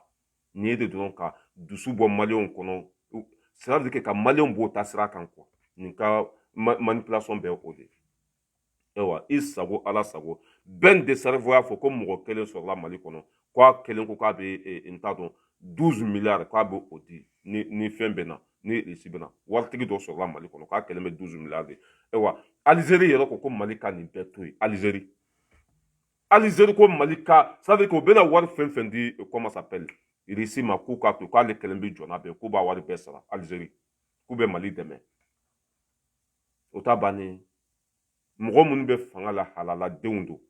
Mɔgɔ minnu bɛ ka Mali dɛmɛ bi halaladenw don. Mɔgɔ minnu bɛ wuli ka jɔ la bilahi o bɛ sɛgɛn de mais Ala t'u lebu. Mɔgɔ fɛn fɛn ye kɛlɛ kɛ pour que Mali ka bɔ nɔgɔ la, wallahi an bɛ se ka sɛgɛn de, mais wallahi laɲini a bɛ sabati parce que sɛgɛn kɔ ye hɛrɛ de. Wulu bɛ kule sugu bɛ jɔ. Nin video in bɛɛ kɔfɛ i ka kumakan a wolola mun na? Foyi. Depuis a fɔra ko Irisi bɛ na ni petini bɛ bɔ fara la, a ka kuma jumɛn bɛ yen n'a wolola hɛrɛ la? A tɛ yen. A ka laɲini jumɛn sabatira? A tɛ yen. Wulu bɛ kule sugu bɛ jɔ. Rasbach i ŋaniya jɛya ka ɲɛsin faso ma, wari ko o dabila. Tiɲɛ ye min ye tugu a. Ne yɛrɛ t'a fɔ e ka tugu tiɲɛ yɛrɛ kɔ sa parce que e ka ko yɛrɛ banna. Depuis ne y'a ye e nɔfɛ mɔgɔ ne y'a fɔ yan depuis ne taara don min na ne ko n ko mɔgɔ tɛ to yen. fato minnu fana tun b'a kɔ olu fana taara fato minnu tun b'a kɔ buwa foronto n'a ka jama fato olu yɛrɛ ko san 20 ka di Asimi ninnu ma san 20 jɔn b'a kɔ bi hali fato y'a bila hali fato buwa foronto n'a ka ekipu olu fana ko tɛra sanfɛ tuguni ko bɛ Asimi de ka kote la o bɛ maliden fanba bɛ kote min na ko bɛ yen bi cogo jumɛn b'a bolo c'est fini ça veut que ni lâche in ta tiɲɛna quoi ni lâche in ala ye nin labila a bɛ nkalon de kan ale de ko IBK man ɲi ko Faransi man ɲi ko Bube man ɲi ko Bubu man ɲi ko Karim Keita man ɲi mun de la ale bɛ k'olu dɛmɛ bi mun de la a bɛ ka taa Bube lajɛ kaso bonba la c'est là que tu vois que ça veut dire que hɔrɔn taabolo yɛrɛ tɛ sɔn fɛn min nin filɛ kɛ nin bɛ mais imagine sigi k'i miiri dɔrɔn mɔgɔ minnu tun bɛ k'a fɔ an binna k'an bɛ ka nkalon da la an t'a fɛ imagine Faransi bɛ Mali kɔnɔ san 10 ani kɔ sɔrɔdasi 15,000 bɛ Mali kɔnɔ olu bɛna don min na kungolo dimi dɔrɔn de tun b'an na mais bi senkuruba dimi bɛ an na kɔnɔdimi bɛ an na ça veut dire que an fa bɛɛ b'an dimi bi o de ko bɛna don min na kungolo dimi de tun b'an na k'o kana o furakɛ dɔ farala bana kan ka taa ça veut dire que an b'an sigi de fo an ka sa wa an t'an sigi fo an ka sa an bɛ plan B de ta plan B o ye Irisi ye ayi hali n'i ye mɛlɛkɛ de nka cɛ olu b'i bo tigɛ ka tɛmɛ i kana dan ka kɛ Faransɛ ye dɛ hali n'i ye jinɛ de nka cɛ olu b'i bo tigɛ ka tɛmɛ Irisi olu taara kun min kama u bɛna baara kɛ o dɔrɔn de kama ewa u jiginna Mali kɔnɔ à partir de 20h n'o ye mototigi fɛn fɛn ye Kidali i y'a faamuya wala ɲɔnɔ nka cɛ o bɛ tasuma wulila sentiment t'olu bolo dɛ olu sigilen don nka cɛ hali sandibi hali ni san y'a fin kameraw b'olu bolo olu ɲɛ bɛ diɲɛ bɛɛ la mototigi fɛn fɛn n'o ye mototigi dama ye nka cɛ ko a bɛ bɔ dugu la ka taa dugu dɔ la nka cɛ o bɛ sanpɛrɛn jigin kan Irisi Wagner min bɛ Mali kɔnɔ Maliyɛnw an ka Asimi fo mɔgɔ minnu n'a tun b'u bolo fila la Asimi y'an janfa dɛ o ko Irisi bɛ na Irisi tɛ ka na Irisiw bɛ Mali kɔnɔ mais Asimi ninnu tɛ se k'u sigi k'u fɔ n'u ko k'u b'a fɔ cogo de la juguw fana b'u labɛn a tɛ fɔ a bɛ to sutura de la ni juguw ko k'u b'u kun bɔ yɔrɔ min na o bɛ Irisi jɔlen sɔrɔ yen ni juguw ko k'u bɛ taa bin yɔrɔ min kan o b'a sɔrɔ Irisi bɛ yen parce que olu ɲɛ bɛ Mali bɛɛ la Mali bɛɛ kalo 2 o bɛ Mali kɔnɔ nka cɛ banbanci ninnu o bɛ dumuni kɛ yɔrɔ min na o bɛ bo kɛ yɔrɔ min na o bɛ sigi yɔrɔ min na o bɛ ça veut dire que o n'u muso bɛ da yɔrɔ min na o bɛ musoko kɛ yɔrɔ min na ça veut dire que o ye nin bɛɛ ɲɛɲini k'a dɔn i ma o ko 6 mois o ko ninnu yɛrɛ ko kɛlɛ yɛrɛ tɛ Mali la sɔrɔdasi 1000 dɔrɔn Irisiw sɔrɔdasi 1000 de bɛ na ko kɛlɛ yɛrɛ tɛ Mali la ni kɛlɛ tun bɛ yen o tun bɛ ba 10 de bila ka na mais o ko kɛlɛ yɛrɛ tɛ yen 1000 dɔrɔn de bɛ na 6 mois o b'a ko ka jɛ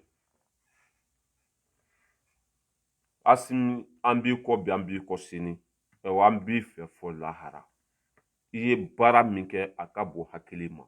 i yɛrɛ ka sara ka dɔ bɔ a la denmisɛnnin fitinin bɛɛ b'a dɔn ko bi sifinnakaw u nɛgɛ ka bon bi sifinnakaw u nata ka bon mais Asimi nana président tun bɛ sara min ta 150 Asimi jɛra 100 kɔ o de bɛ ka don ji la bi ka di fantanw ma jɔn bɛ se o cɛ la jɔn bɛ se Asimi na ayi ala yɛrɛ tɛ sɔn ka labila mɔgɔ si ye est ce que i bɛ ji valeur dɔn ji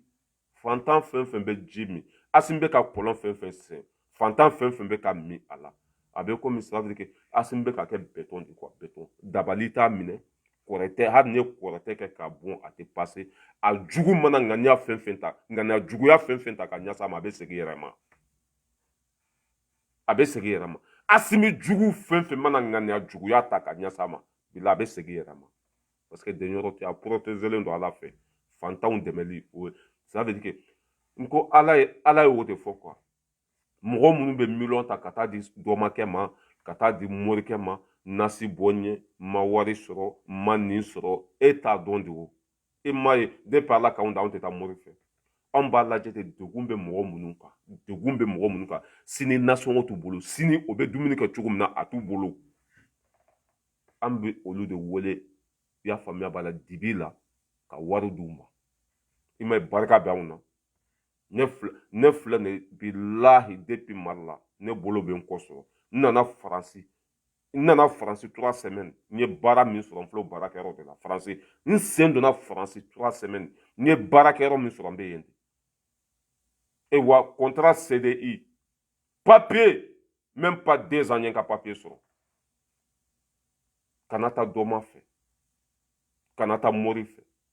kana taa kolonifila fɛ ni tɔɔrɔ b'i kan fantan dɔ lajɛ a ka dugu la i ka mugumugu d'a ma Asimi bɛ k'o baara de kɛ cɛ tɛ se Asimi na muso tɛ se a la o mɔgɔ tɛ yen a bɛ ka baara ɲuman min kɛ Mali kɔnɔ bi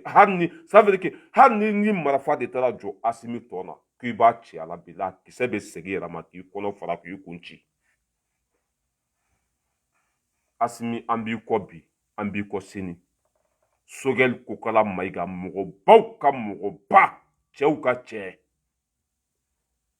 ale do ko faransi ma ko kafiriw do ko Mali cibagaw do ko kɛlɛ tɛ Mali kɔnɔ ko faransɛw de bɛ ka maliyɛnw faga wa jugu fɛn fɛn bɛ ka kisɛ ci maliyɛnw na ko faransi de bɛ ka marifa d'u ma faransi de bɛ k'u dege kɛlɛ la a y'a fɔ y'a faamuya b'a la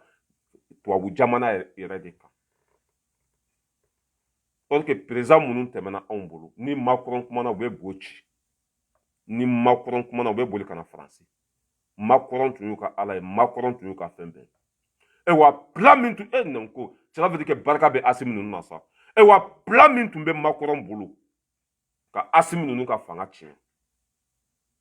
a dɛsɛra o la ça veut dire que Macron jigi tigɛra fan bɛɛ fɛ a tun bɛ fɛ ka Asimi ninnu ka fanga tiɲɛ a ma se a tun ye mɔgɔ minnu fana fabriquer pour que olu kana Mali mara komi a dɛsɛra Asimi ninnu na a ye mɔgɔ minnu fabriquer a ka plan A tun ye Bube ye plan B o tun ye Bubu ye plan C o tun ye Musa Mara ye Macron tun ye ninnu fabriquer komi Asimi ninnu ma sɔn ka bɔ fanga la malidenw b'u kɔ peuple b'u kɔ parce que o bɛ siran ni jama b'i kɔ o bɛ siran n'o y'a dɔn ko jamana kɔnɔden fanba b'i fɛ olu bɛ siran tubabuw n'u ka ko bɛɛ n'u y'a dɔn ka ko jamana kɔnɔden fanbaw k'u b'u ka ɲɛmɔgɔ fɛ o bɛ e bonya sisan o ko i jɔ an ka Asimi ninnu to yen an ka plan A ni plan B ni plan C n'o ye Bube ni fɛn ye an k'an sigi k'olu dilan ni Asimi ninnu bɛ bɔ yen dɔrɔn olu bɛ na n'o kɛra a bɛ komi faransi bɛ fanga la ja olu fana tɔgɔ bɛ yuruku la détournement fonds public min kɛra nafolo minnu suyana miliyari minnu détournera olu fana tɔgɔ bɔ ça veut dire que faransi kɔ jɛnina u ɲɛ jɛnina u jigi dalen tun bɛ mɔgɔ minnu kan olu kana fanga la olu bɛɛ ye zonw de Bubu ka dosow bɔra 600 milliards Bubu kɛlɛw de sɔn i ma y'a bolila 600 milliards o yɛrɛ ye min dɔnna fɔlɔ dɛ 600 milliards coronavirus ta t'o la foyi i ma ye Bubu depuis a taara a ma segin tubabu hakili tun bɛ Bubu la Bubu tɔgɔ yɛrɛ yuruku la a bɛ taa kaso la tubabu hakili tun bɛ Bube la Bube bɛ min kasobonba la a dalen b'a ka fɛ atantini kɔrɔ i b'a dɔn kasobonba nka cɛ bɛɛ hali Gɛribu premier ministre hali Gɛribu nka cɛ i n'u bɛɛ bɛ tagama ɲɔgɔn kan aw bɛɛ bɛ segin ɲɔgɔn kan Gɛribu a ka kulusi faralen nka cɛ a bɛ tile bo ci la kaso la o ni Bube ninnu bɛɛ bɛ ɲɔgɔn kan ye u bɛ ça veut dire que u tagamatɔ u bɛ bo ci fo Bube b'a nun bara minɛ i y'a faamuya b'a la o bɛ bo fara fo nka cɛ c'est comme ça o Bube bɛ kaso la Musa Mara barika t'o la o ye fila manani de ni fiɲɛ wulila a b'a gosi ka taa an fɛ ni fiɲɛ wulila a bɛ taa n'a yan fɛ Musa Mara hali ale ka commune kɔnɔ mɔgɔ tɛ vota ye faransi jigi tun bɛ nin mɔgɔ 3 de kan Musa Mara o ma sonyani kɛ o kɔni o n'a ka ko bɛɛ tɛ sonyani kɛ mais danbe t'ale la a Bube o ye zon ye Bubu o ɲɔgɔn zon den tɛ yen ça veut dire que cogo foyi tɛ tubabuw bolo u kɔ jɛnina u ɲɛ jɛnina Asimi ala ka barika don Asimi na Dendi Diallo ka foli b'i ye ala ka barika don ça veut dire que ko a bɛ mɔgɔ ninnu dɔn de quoi ayi u nana ça veut dire que n'u ko bɛ Asimi gusu yɔrɔ la nka cɛ a b'u bloqué n'u ko bɛ bɛrɛ fara kun yɔrɔ la nka cɛ a bɛ yen minɛ cogo foyi tɛ a ye cɛba min fana ta ka fara kan n'o ye Sogɛli Kokala Mayiga ye o bɛ Mali bɛɛ dɔn Sogɛli Kokala mais depuis a fɔra ko Sogɛli bɛ ta mɔgɔ fɔlɔ min bolila ka na Mali kɔnɔ faransɛw don ko Asimi a kɛ ala kama a kɛ kira kama fɛn fɛn ka di diɲɛ kɔnɔ an b'i dɛmɛ mais kana Sogɛli ta n'i bɛ wari fɛ an bɛ wari d'i ma n'i bɛ fɛn o fɛn fɛn diɲɛ kɔnɔ an b'a k'i ye mɛ kana Sogɛl ta Asimi ko ale ma Sogɛl choisi dɛ jamana kɔnɔdenw de y'a choisi n'ale ma Sogɛl ta u b'ale yɛrɛ bɔ a place la parce que fanga bɛ jamana kɔnɔdenw de la a y'o fɔ faransi u nana u ye kasi sugu bɛɛ kɛ non mais ko bɛ yen ko bɛ yen u ye kasi sugu bɛɛ kɛ parce que ni Sogɛl nana o b'a dɔn cɛ min don n'a ye ko min minɛ a b'a sama fo tapi n'a ye ko min ye fana a b'a fɔ o ma se ka Sogɛl bɔ Asimi yɛrɛ b'a dɔn ni Sogɛl tɛ a tɛ ɲɛnabɔ Asimi yɛrɛ b'o dɔn Asimi de ma taa Buwajan ta jɔn de ko Asimi ka taa Buwajan ta Asimi de ma number 1 ta Kawjim ka kuma le vacances la Burkina cɛ dalen tun bɛ Burkina Asimi de tun taara ninnu ta ka na k'an ka temps perdu fu mais Asimi ye olu bɛɛ bila ka na Sogɛl ta a b'a dɔn min bɛ yen waraba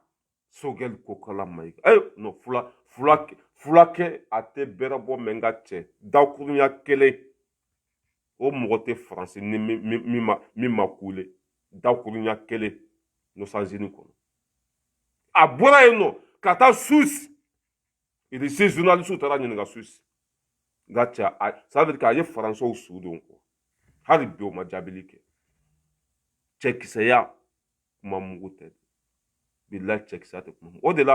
la mɔgɔ minnu bɛ ne fa ye kɔrɔ ko bala yira ko k'a bɛ ka dɔ fɔ faransi ma ko faransi ma ɲi dɛ ko faransi u ɲɛ b'an na an bɛ ka dɔ f'u ma k'u bɛ se k'u ka papiye minɛ an na k'u bɛ se k'u ka dɛmɛ tigɛ ala ko e m'a faamu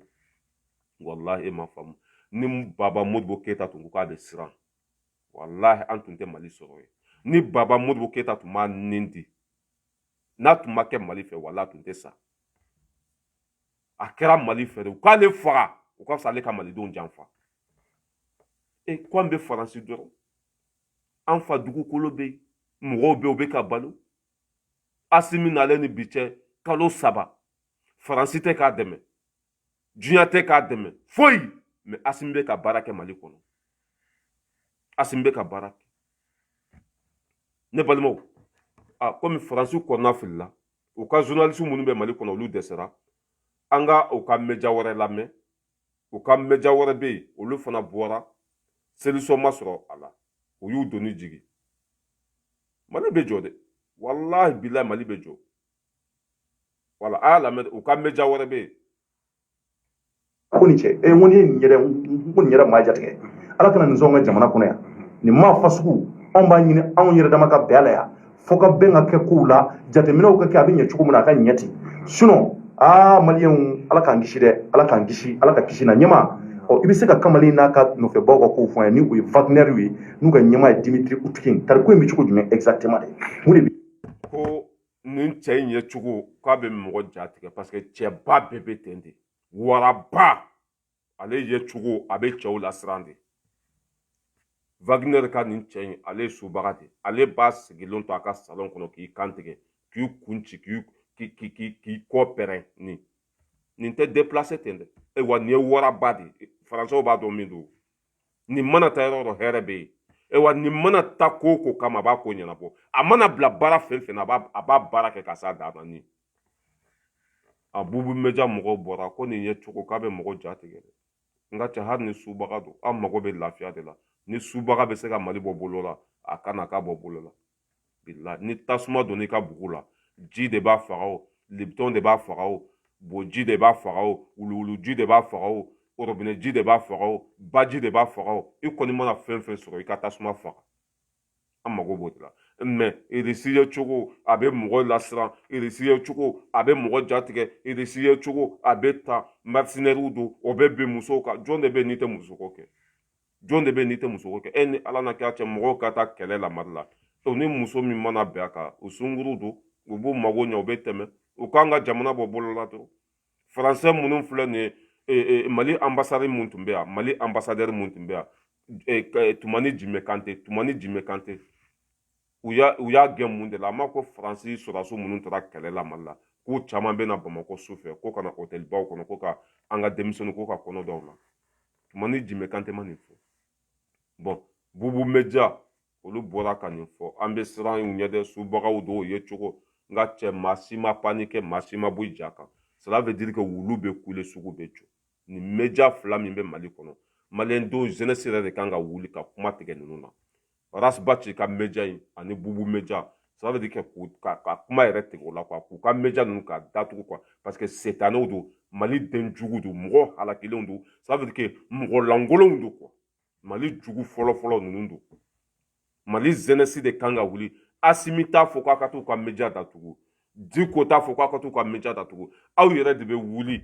ka t'u ka media ka datugu hɛrɛ bɛ si hɛrɛ bɛ tile nin tɛ se ka kɛ Algérie a tɛ se ka kɛ Côte d'Ivoire a tɛ se ka kɛ dugu si la waati min na jamana kɔnɔden fanba bɛɛ bɛ kan kelen fɔ aw bɛ taa sigi dɛ Wagner ye subaga ye dɛ a donna ta pour que ka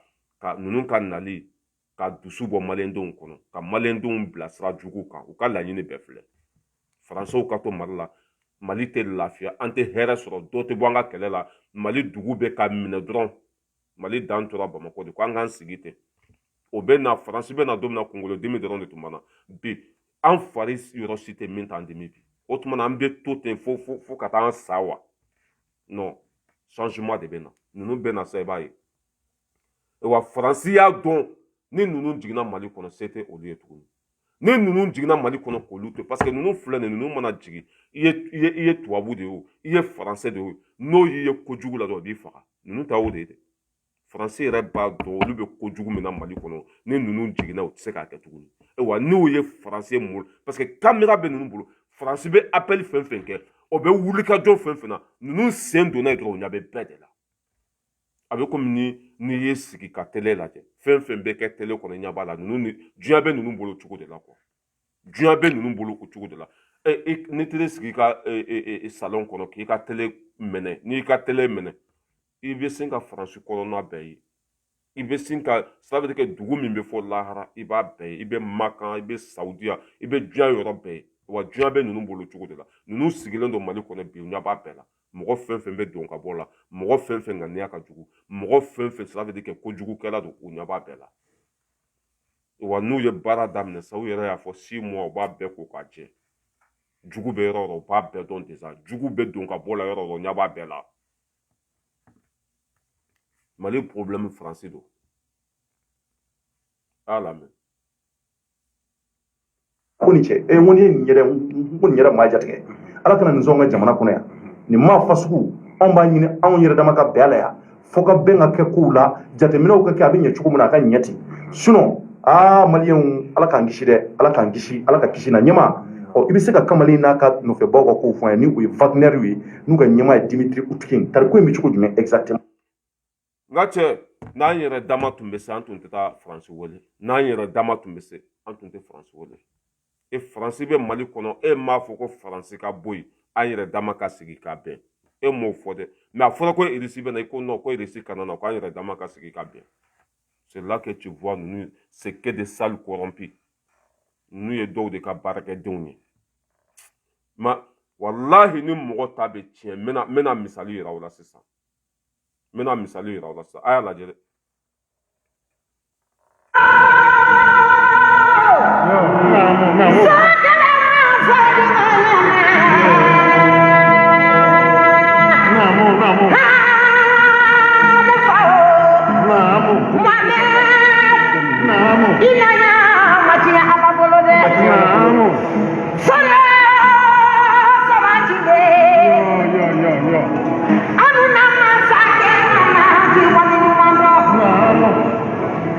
Bon, 2013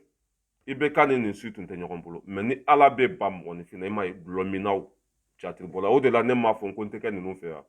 Petit Gimba bɛ yen Ibawan bɛ yen Sidiki Jabate bɛ yen ça veut dire que mɔgɔ lankolon ninnu bɛɛ bɛ yen waati min na président jugu bɛ an kunna ninnu de y'a dɛmɛ muso ɲɛ kelennin min filɛ dɔnkilida la ɲɛ kelennin walahi ala tɛ ninnu ɲɛ suma ala tɛ ninnu kɔ suma janfa min tun bɛ Mali kɔ kan ninnu de tun ye janfantigiw dɛmɛbagaw ye kafiri minnu tun bɛ an da la ninnu de y'u dɛmɛ o de la i m'a ye ni ne kuma dɔw bɛ ne wele kana i ta kana se ninnu ma dɛ ninnu ye dɔnkilidala ninnu tɛ dɔnkilidalaw ye dɛ ninnu ye fisuuru wale denbɛ kɛrɛtɛ ko ɲuman dɔn baliw ninnu de kɛra fasoden o de kɛ Mali ye fɛn bɛɛ di ninnu ma fantanw ye fɛn bɛɛ di ninnu ma mais ninnu ye fantanw janfa fantanw fagabaga fantanw ka wari sunyabaga an ka impôt dunbagaw ninnu de taara olu dɛmɛ bon Macron fleur Macron be tante il m'a Macron Afrique présent cité Macron sera ka mi invité nyina fo demsenu munu yere do demsenu nyumo te beba donc demsenu munu do demsenu jugu do Macron ye olu de invité be bon ni mo ta be tien dron ibe misala tanina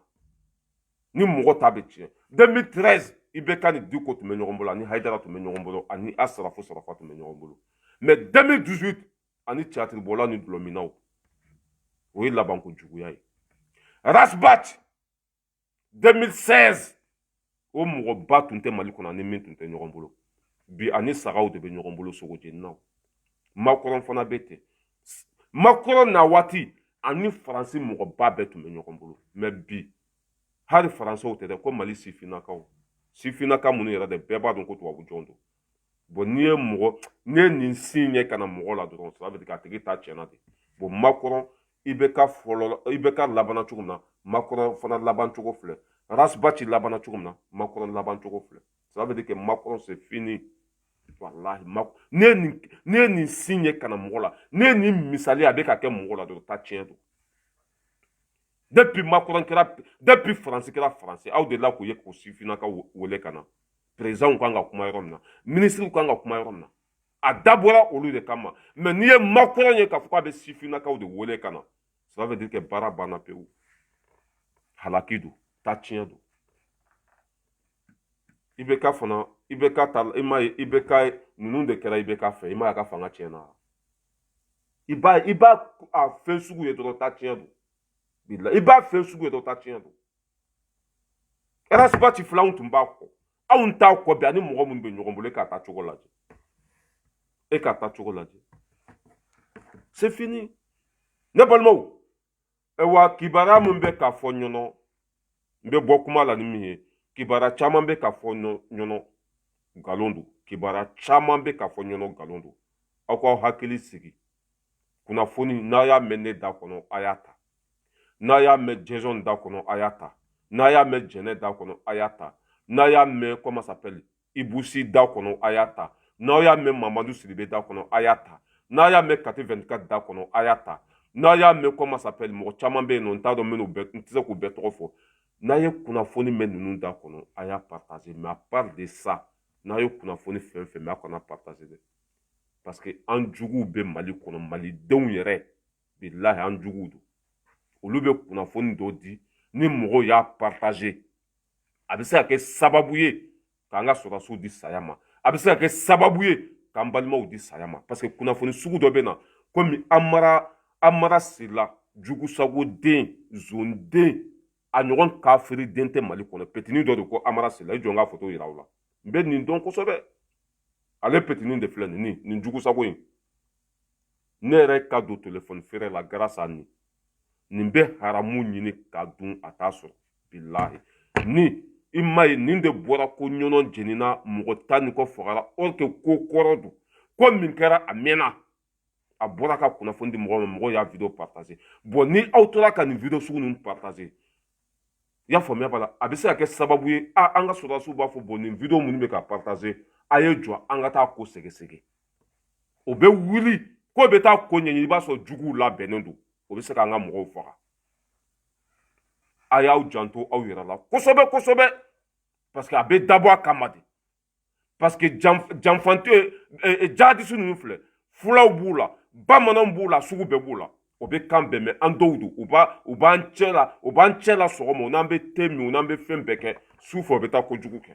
olu dɔw bɛ se ka telefɔni ta ka kunnafoni jugu di n'a y'a partager dɔrɔn a bɛ se ka kɛ sababu yɛrɛ ni sɔrɔdasiw ma se ka taa doso bɛ wuli nin kunnafoni min bɛ ka sirilen nin dugu la nin kunnafoni min bɛ ka fɔ nin dugu la a ye jɔ an ka taa ɲɛ da ko kan i b'a sɔrɔ jan dalen b'u ɲɛ dɔrɔn o bɛ bin ja kɔnɔ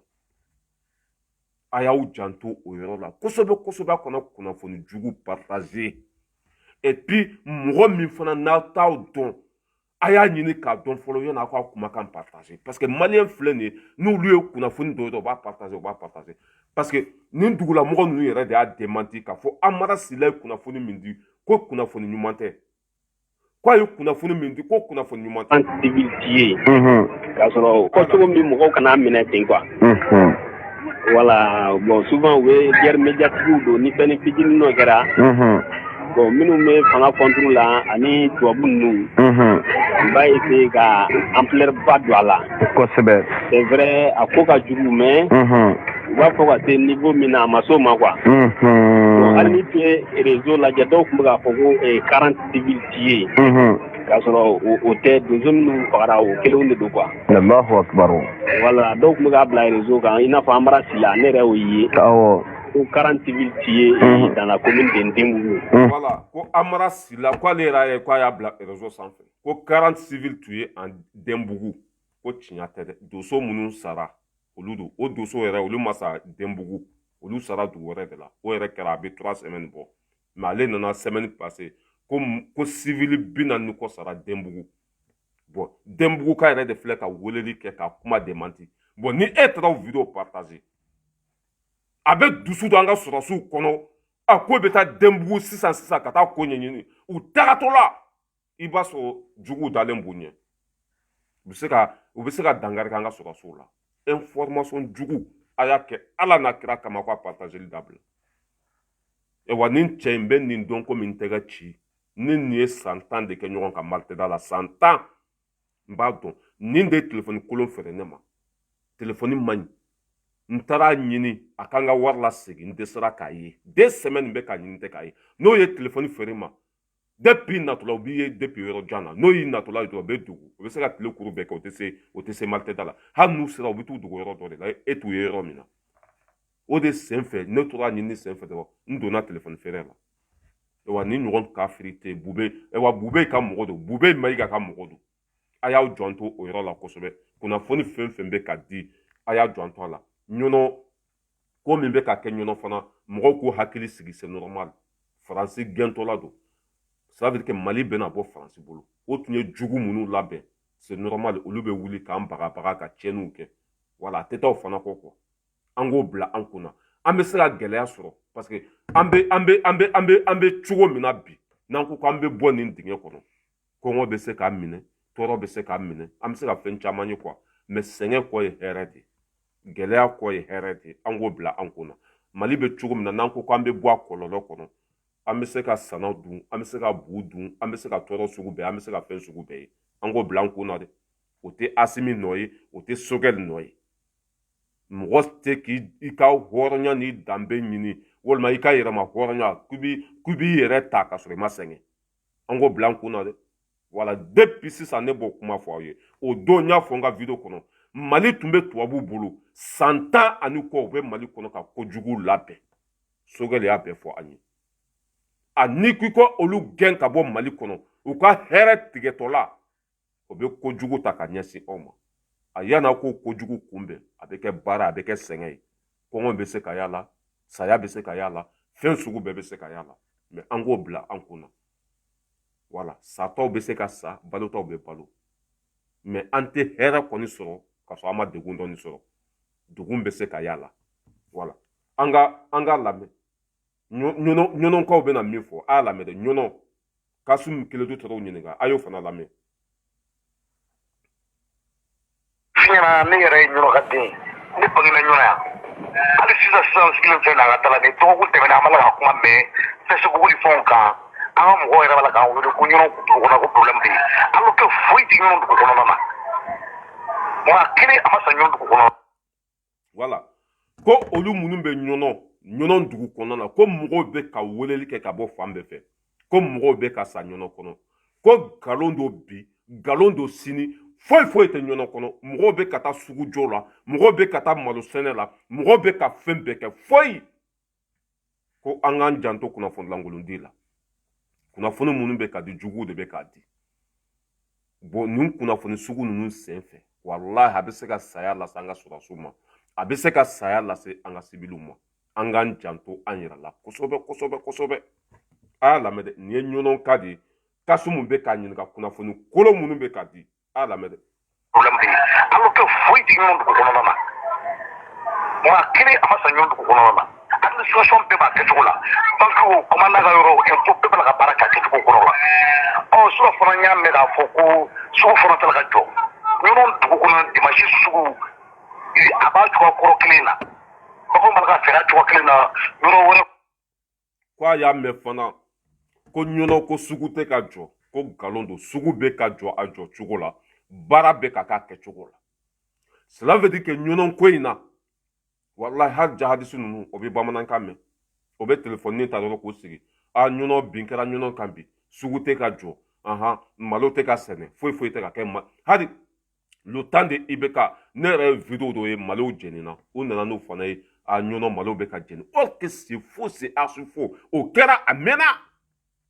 i y'a faamu o bɔra yen nɔ an ka sɔrɔdasi dɔw minɛna a vidéo bɛ ne kun an ka sɔrɔdasi dɔw minɛna fo jihadisi ninnu jɔlen b'u kan na u bɛ ka fulakan fɔ sɔrɔdasi ninnu dalen b'u disi kan o vidéo fana bɛ ka na k'o kɛra sisan de nin bɛɛ kɛkun tɛ dɔwɛrɛ ka Sogɛli nɛgɛ bɔ an na ka Asimu nɛgɛ bɔ an na ça veut dire que k'a fɔ ko depuis u nana bingali bɛ ka caya nin bɛ ka caya c'est normal olu nana bɛɛ tiɲɛnen de sɔrɔ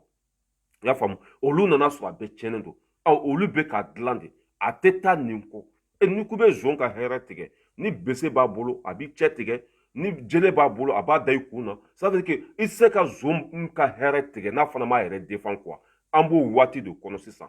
i y'a faamuya b'a la an b'o waati de kɔnɔ sisan olu fana b'u yɛrɛ défend de voilà bɛɛ ka bila u kun na k'a fɔ an tɛ se ka lafiya Saran Jalo k'i fɔ an tɛ se ka hɛrɛ sɔrɔ ka sɔrɔ degun dɔ ma ye baara la quoi voilà gɛlɛya kɔ ye hɛrɛ de bɛɛ ka bila i kun na an bɛ se ka sɛgɛn dɔɔni mais an k'o sɛgɛn kun k'o minɔgɔ kun k'o kɔngɔ kun ça veut dire que k'o gɛlɛya k'o kun wa a tɛ kɛ gɛlɛya jan ye a tɛ kɛ kɔngɔ jan ye wa nin kɛlɛ in kɔfɛ hɛrɛ bɛ yen lafiya bɛ yen en tant que ni nin kɛlɛ in ma kɛ an tɛ lafiya i tɛ ɲɛ bo min cɛli kɔ bo cɛ i ka lafiya Mali b'o niveau de la bi an ka cɛ lamɛn a b'a cogoya kɔrɔ kelen na baganw b'a la ka fɛɛrɛ cogo kelen na yɔrɔ wɛrɛ kɔw b'a la ka n'a sugu jɔ ten sangaw b'a la ka n'a sugu jɔ ten wa mobiliw fana b'a la ka bɔ ni malo ye ka taa réseau de b'a la ka ko in bɛɛ ɲagami ka sɔrɔ kisɛ kelen t'a la ka mɔgɔw wuli k'u denw ja ka ten ayiwa an y'a mɛn fana ko su daminɛ in na fana u tun ye mɔgɔw biri o ko bɛ cogo di su daminɛ na information de dira mɔgɔ dɔw fɛ k'a fɔ ko a fɔra ko mɔgɔw ka dugu bila alors que foyi an t'a dɔn nin kuma ninnu yɛrɛ kɔni bɛ bɔ yɔrɔ yɔrɔ dugu in kɔnɔna na an t'a dɔn a bɛ bɔ jamana in fan fɛ ka mɔgɔw girin tigɛ alors que maa si bɛɛ filɛ nin ye sigicogo kɔrɔ la bɛɛ b'i ka activité kɔrɔ la bɛɛ b'i ka activité kɔrɔ la foyi tɛ dugu kɔnɔna na alhamdulilayi rabbil alamin foyi tɛ dugu in kɔnɔ yan. pour que vidéo kana janya nin ye ɲɔnɔ yɛrɛ de ɲɔnɔ lasigiladen a bɛ ɲɔnɔ kɔnɔ Kasimu Tarawele de ye téléphone ta k'a wele k'u y'a mɛn ko gɛlɛya caman bɛ ɲɔnɔ kɔnɔ k'a ko bɛ cogo di cɛ ko k'olu yɛrɛ t'a dɔn nin kunnafoni ninnu bɛ ka bɔ yɔrɔ min na k'ale yɛrɛ filɛ yɔrɔ min na sisan k'a bɛ ɲɔnɔ de sugujɔlaw bɛ ka taa sugujɔ la sɛnɛkɛlaw bɛ ka taa sɛnɛkɛlaw la commerçant b'u ka feere la kɔlɔnsɛnnaw b'u ka kɔlɔnsɛn na katakalanbɔlaw b'u ka ko ɲɔnɔ foyi de ma jɔ ko kunnafoni min bɛ ka di ko kunnafoni lankolon don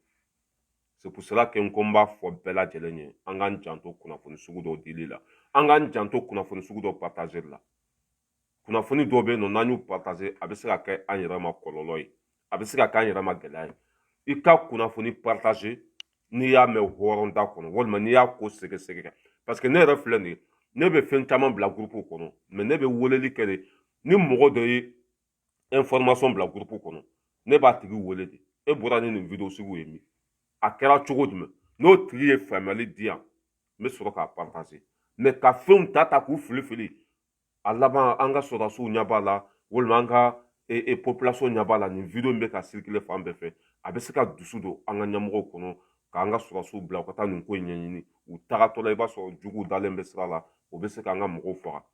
parce que n'i taara bali fɛn na olu bɛ se ka tiɲɛni ladon i kun quoi parce que ninnu labɛnnen don u sigilen don u dogolen don ninnu bɛ kana dɔrɔn u bɛ jigin u kan k'u bɔn u ni na an k'a kɛ ala kama kira kama kunnafoni caman bɛ ka di bi ɲɔnɔnko la tiɲɛ tɛ kunnafoni caman bɛ ka di mali kɔnɔ bi tiɲɛ tɛ voilà mɔgɔ minnu bɛ an kunna bi ninnu bɛ mali basigi mɔgɔ minnu bɛ an kunna bi ninnu bɛ mali jɔ mɔgɔ minnu bɛ fanga la bi yɛrɛwolow don fasoden ɲumanw don hɔrɔndenw don halaladenw don wa n'u nakun tɛ dɔwɛrɛ ye maliyɛndenw bɛ lafiya cogo min na wa mali bɛɛ b'u kɔ bi mali bɛɛ b'u kɔ sini du ko k'a b'u dɛmɛ ɲɔrɔnbuye ko k'a b'u dɛmɛ hayidara ko k'a b'u dɛmɛ n'i ye maliyɛnden sigi kɛmɛ sigi la 99 ninnu taabolo jara a bɛɛ ye an k'u dɛmɛ et puis ni diɲɛ maa bɛɛ y'a ye k'a fɔ k'an bɛ ninnu kɔ don yɔrɔ tɛ sɔrɔ de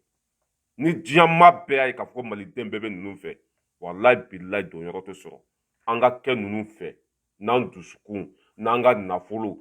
safɛ an seko n'an damayira an ka ninnu dɛmɛ kunnafoni fɛn fɛn bɛ ka passe bi ɲɔnɔ minɛna ɲɔnɔ jɛnna dɔ wɛrɛ tɛ dɛ juguya don ka ɲɛsin an ka mɔgɔ minnu bɛ fanga la parce que danbe b'u la hɔrɔndenw don depuis u nana o ye tiɲɛ fɔ kafetigi ye ka buru jala ɲimi an bɛ sa walima an bɛ balo Asimi ka sira tɛ Faransi la Sogɛli ka sira tɛ Faransi la ne yɛrɛ min filɛ nin ne ka sira tɛ Faransi la hali n'u ka sɛbɛn minɛ ne la bi ne bɛ balo alhamdulillah wala an faso o de ka bon ni fɛn bɛɛ ye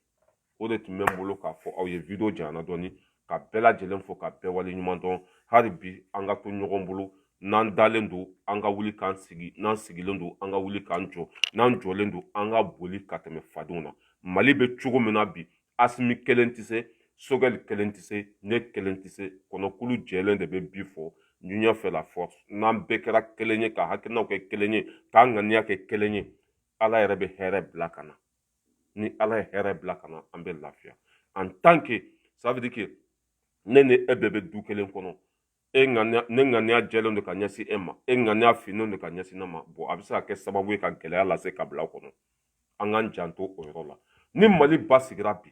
diinɛ ɲɛmɔgɔ bɛ fɛrɛ a ka diinɛ ma ni Mali basigira bi kɛrɛcɛnw bɛ fɛrɛ u ka kɛrɛcɛnya ma ni Mali basigira bi kɔlɔnsɛnnaw bɛ fɛrɛ u ka kɔlɔnsɛn ma ni Mali basigira bi i y'a faamuya b'a la malosɛnɛnaw olu bɛ fɛrɛ u ka malosɛnɛ ma ni Mali basigira bi i y'a faamuya b'a la kɔtɔnsɛnɛnaw kɔɔrisɛnɛnaw olu bɛ fɛrɛ u ka kɔɔrisɛnɛ ma ni Mali basigira bi baganmaralaw olu bɛ fɛrɛ u ka baganmara ma ça veut dire que foyi tɛ basigi bɔ quoi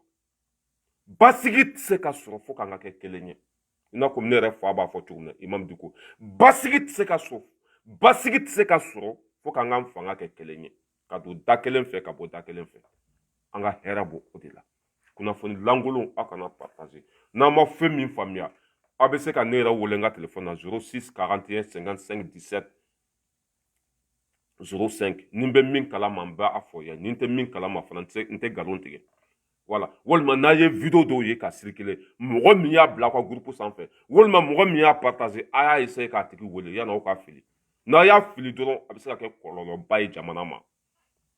parce que juguw de bɛ ka nin kunnafoni ninnu di sisan pour que k'an bila kɔlɔn kɔnɔ k'an bila diinɛ kɔnɔ ça veut dire que ka an bɛ sira min kan k'an bɔ o sira kan k'an bila sira wɛrɛ kan ka an ka ɲɛmɔgɔ k'u ça veut dire que k'u mangoya an ye quoi k'an dusu ça veut dire que k'u kogɔ an ye o kɛ voilà c'était ça Van Keita k'i fɔ k'i wale ɲuman dɔn an bɛ bɛɛ lajɛlen fɔ an bɛna baara daminɛ alhamdulillah ka bɛɛ lajɛlen fɔ an bɛ ɲɔgɔn bolo sanga ani waati bɛɛ lajɛlen na bɛɛ k'i hakili sigi ɲɔnɔ dugu dɔ bɛ yen gɛlɛya dɔɔni bɛ yen mais ɲɔnɔ kɔnɔna foyi tɛ yen hali faransɛw wulila bi k'o tɛ Macron fɛ nin ye faransɛ de faransɛw wulila bi k'o tɛ Macron fɛ Macron ta tiɲɛna ne y'a fɔ. Les terroristes sont à l'Élysée. ne tubabu yɛrɛ de tɛ faransi ko l'Élysée ko terrorisiw de bɛ l'Élysée k'olu de bɛ ka terrorisiw fabriquer jihadisiw nin ye faransɛ de u filɛ carré kɔnɔ ɲɛ b'a la CGT mɔgɔw olu de bɛ k'a fɔ ko l'Élysée ko olu kɛra jihadisiw ça veut dire jihadisiw marayɔrɔ ko l'Élysée don voilà komi video jɛna an bɛ bɛn don wɛrɛ. Urudiko, warae, waraba, warae. Tiye bi fami, ambi taigo, nangalo mi fami, anankodo ila. Urudiko, waraba, mamudu, waraba, imam diko, waraba,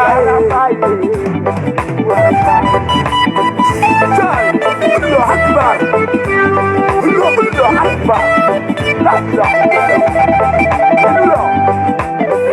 Uko tila meyani politiki tita galukuma Uko anga horayani politiki te dunyona galukuma Nu yankungolo nyami Abi Canada Kansigi kamali bachiento la file Abi Canada Kansigi kapaso bachiento la file Abi Canada Uko aritizi te do politiki la baba Oye galukuma ye Ntensiki, akachinye nyena, netensiki, akachinye nyanyana ikeguya ite alaye ikeguya ite kira mamaru ikeguya ite isabu mariam Sanwosa nebi gerebo mina gere kurabo kadiya uma Sanwosa nebi gere kurabo mina gere kurabo kadiya uma mamurudiko waraba warae tiye bi fami ambi taigo ngalo mi fami anako bi mamurudiko waraba mamuru waraba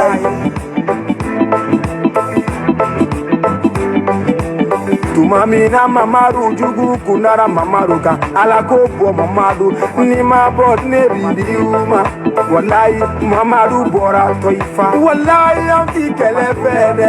sebela anti wojo fede wallahi anti kele fe ngachiye tori ambo fede beretita murutita ngombi ala kore beretita murutita ngami sabali ala kore andogo nunchiena abegera doroguta nambaye mashite kumana andogo nunchiena abegera dolomi nambaye baba mashite kumana andogo nunchiena abegera fakenya bakeye. Voilà, tanti Kadiatou Sakone qu'il faut qu'il wali nous mandons. Van Ketanga Folibo Bella Jeleni, Amenyo Rombolo. Merci beaucoup.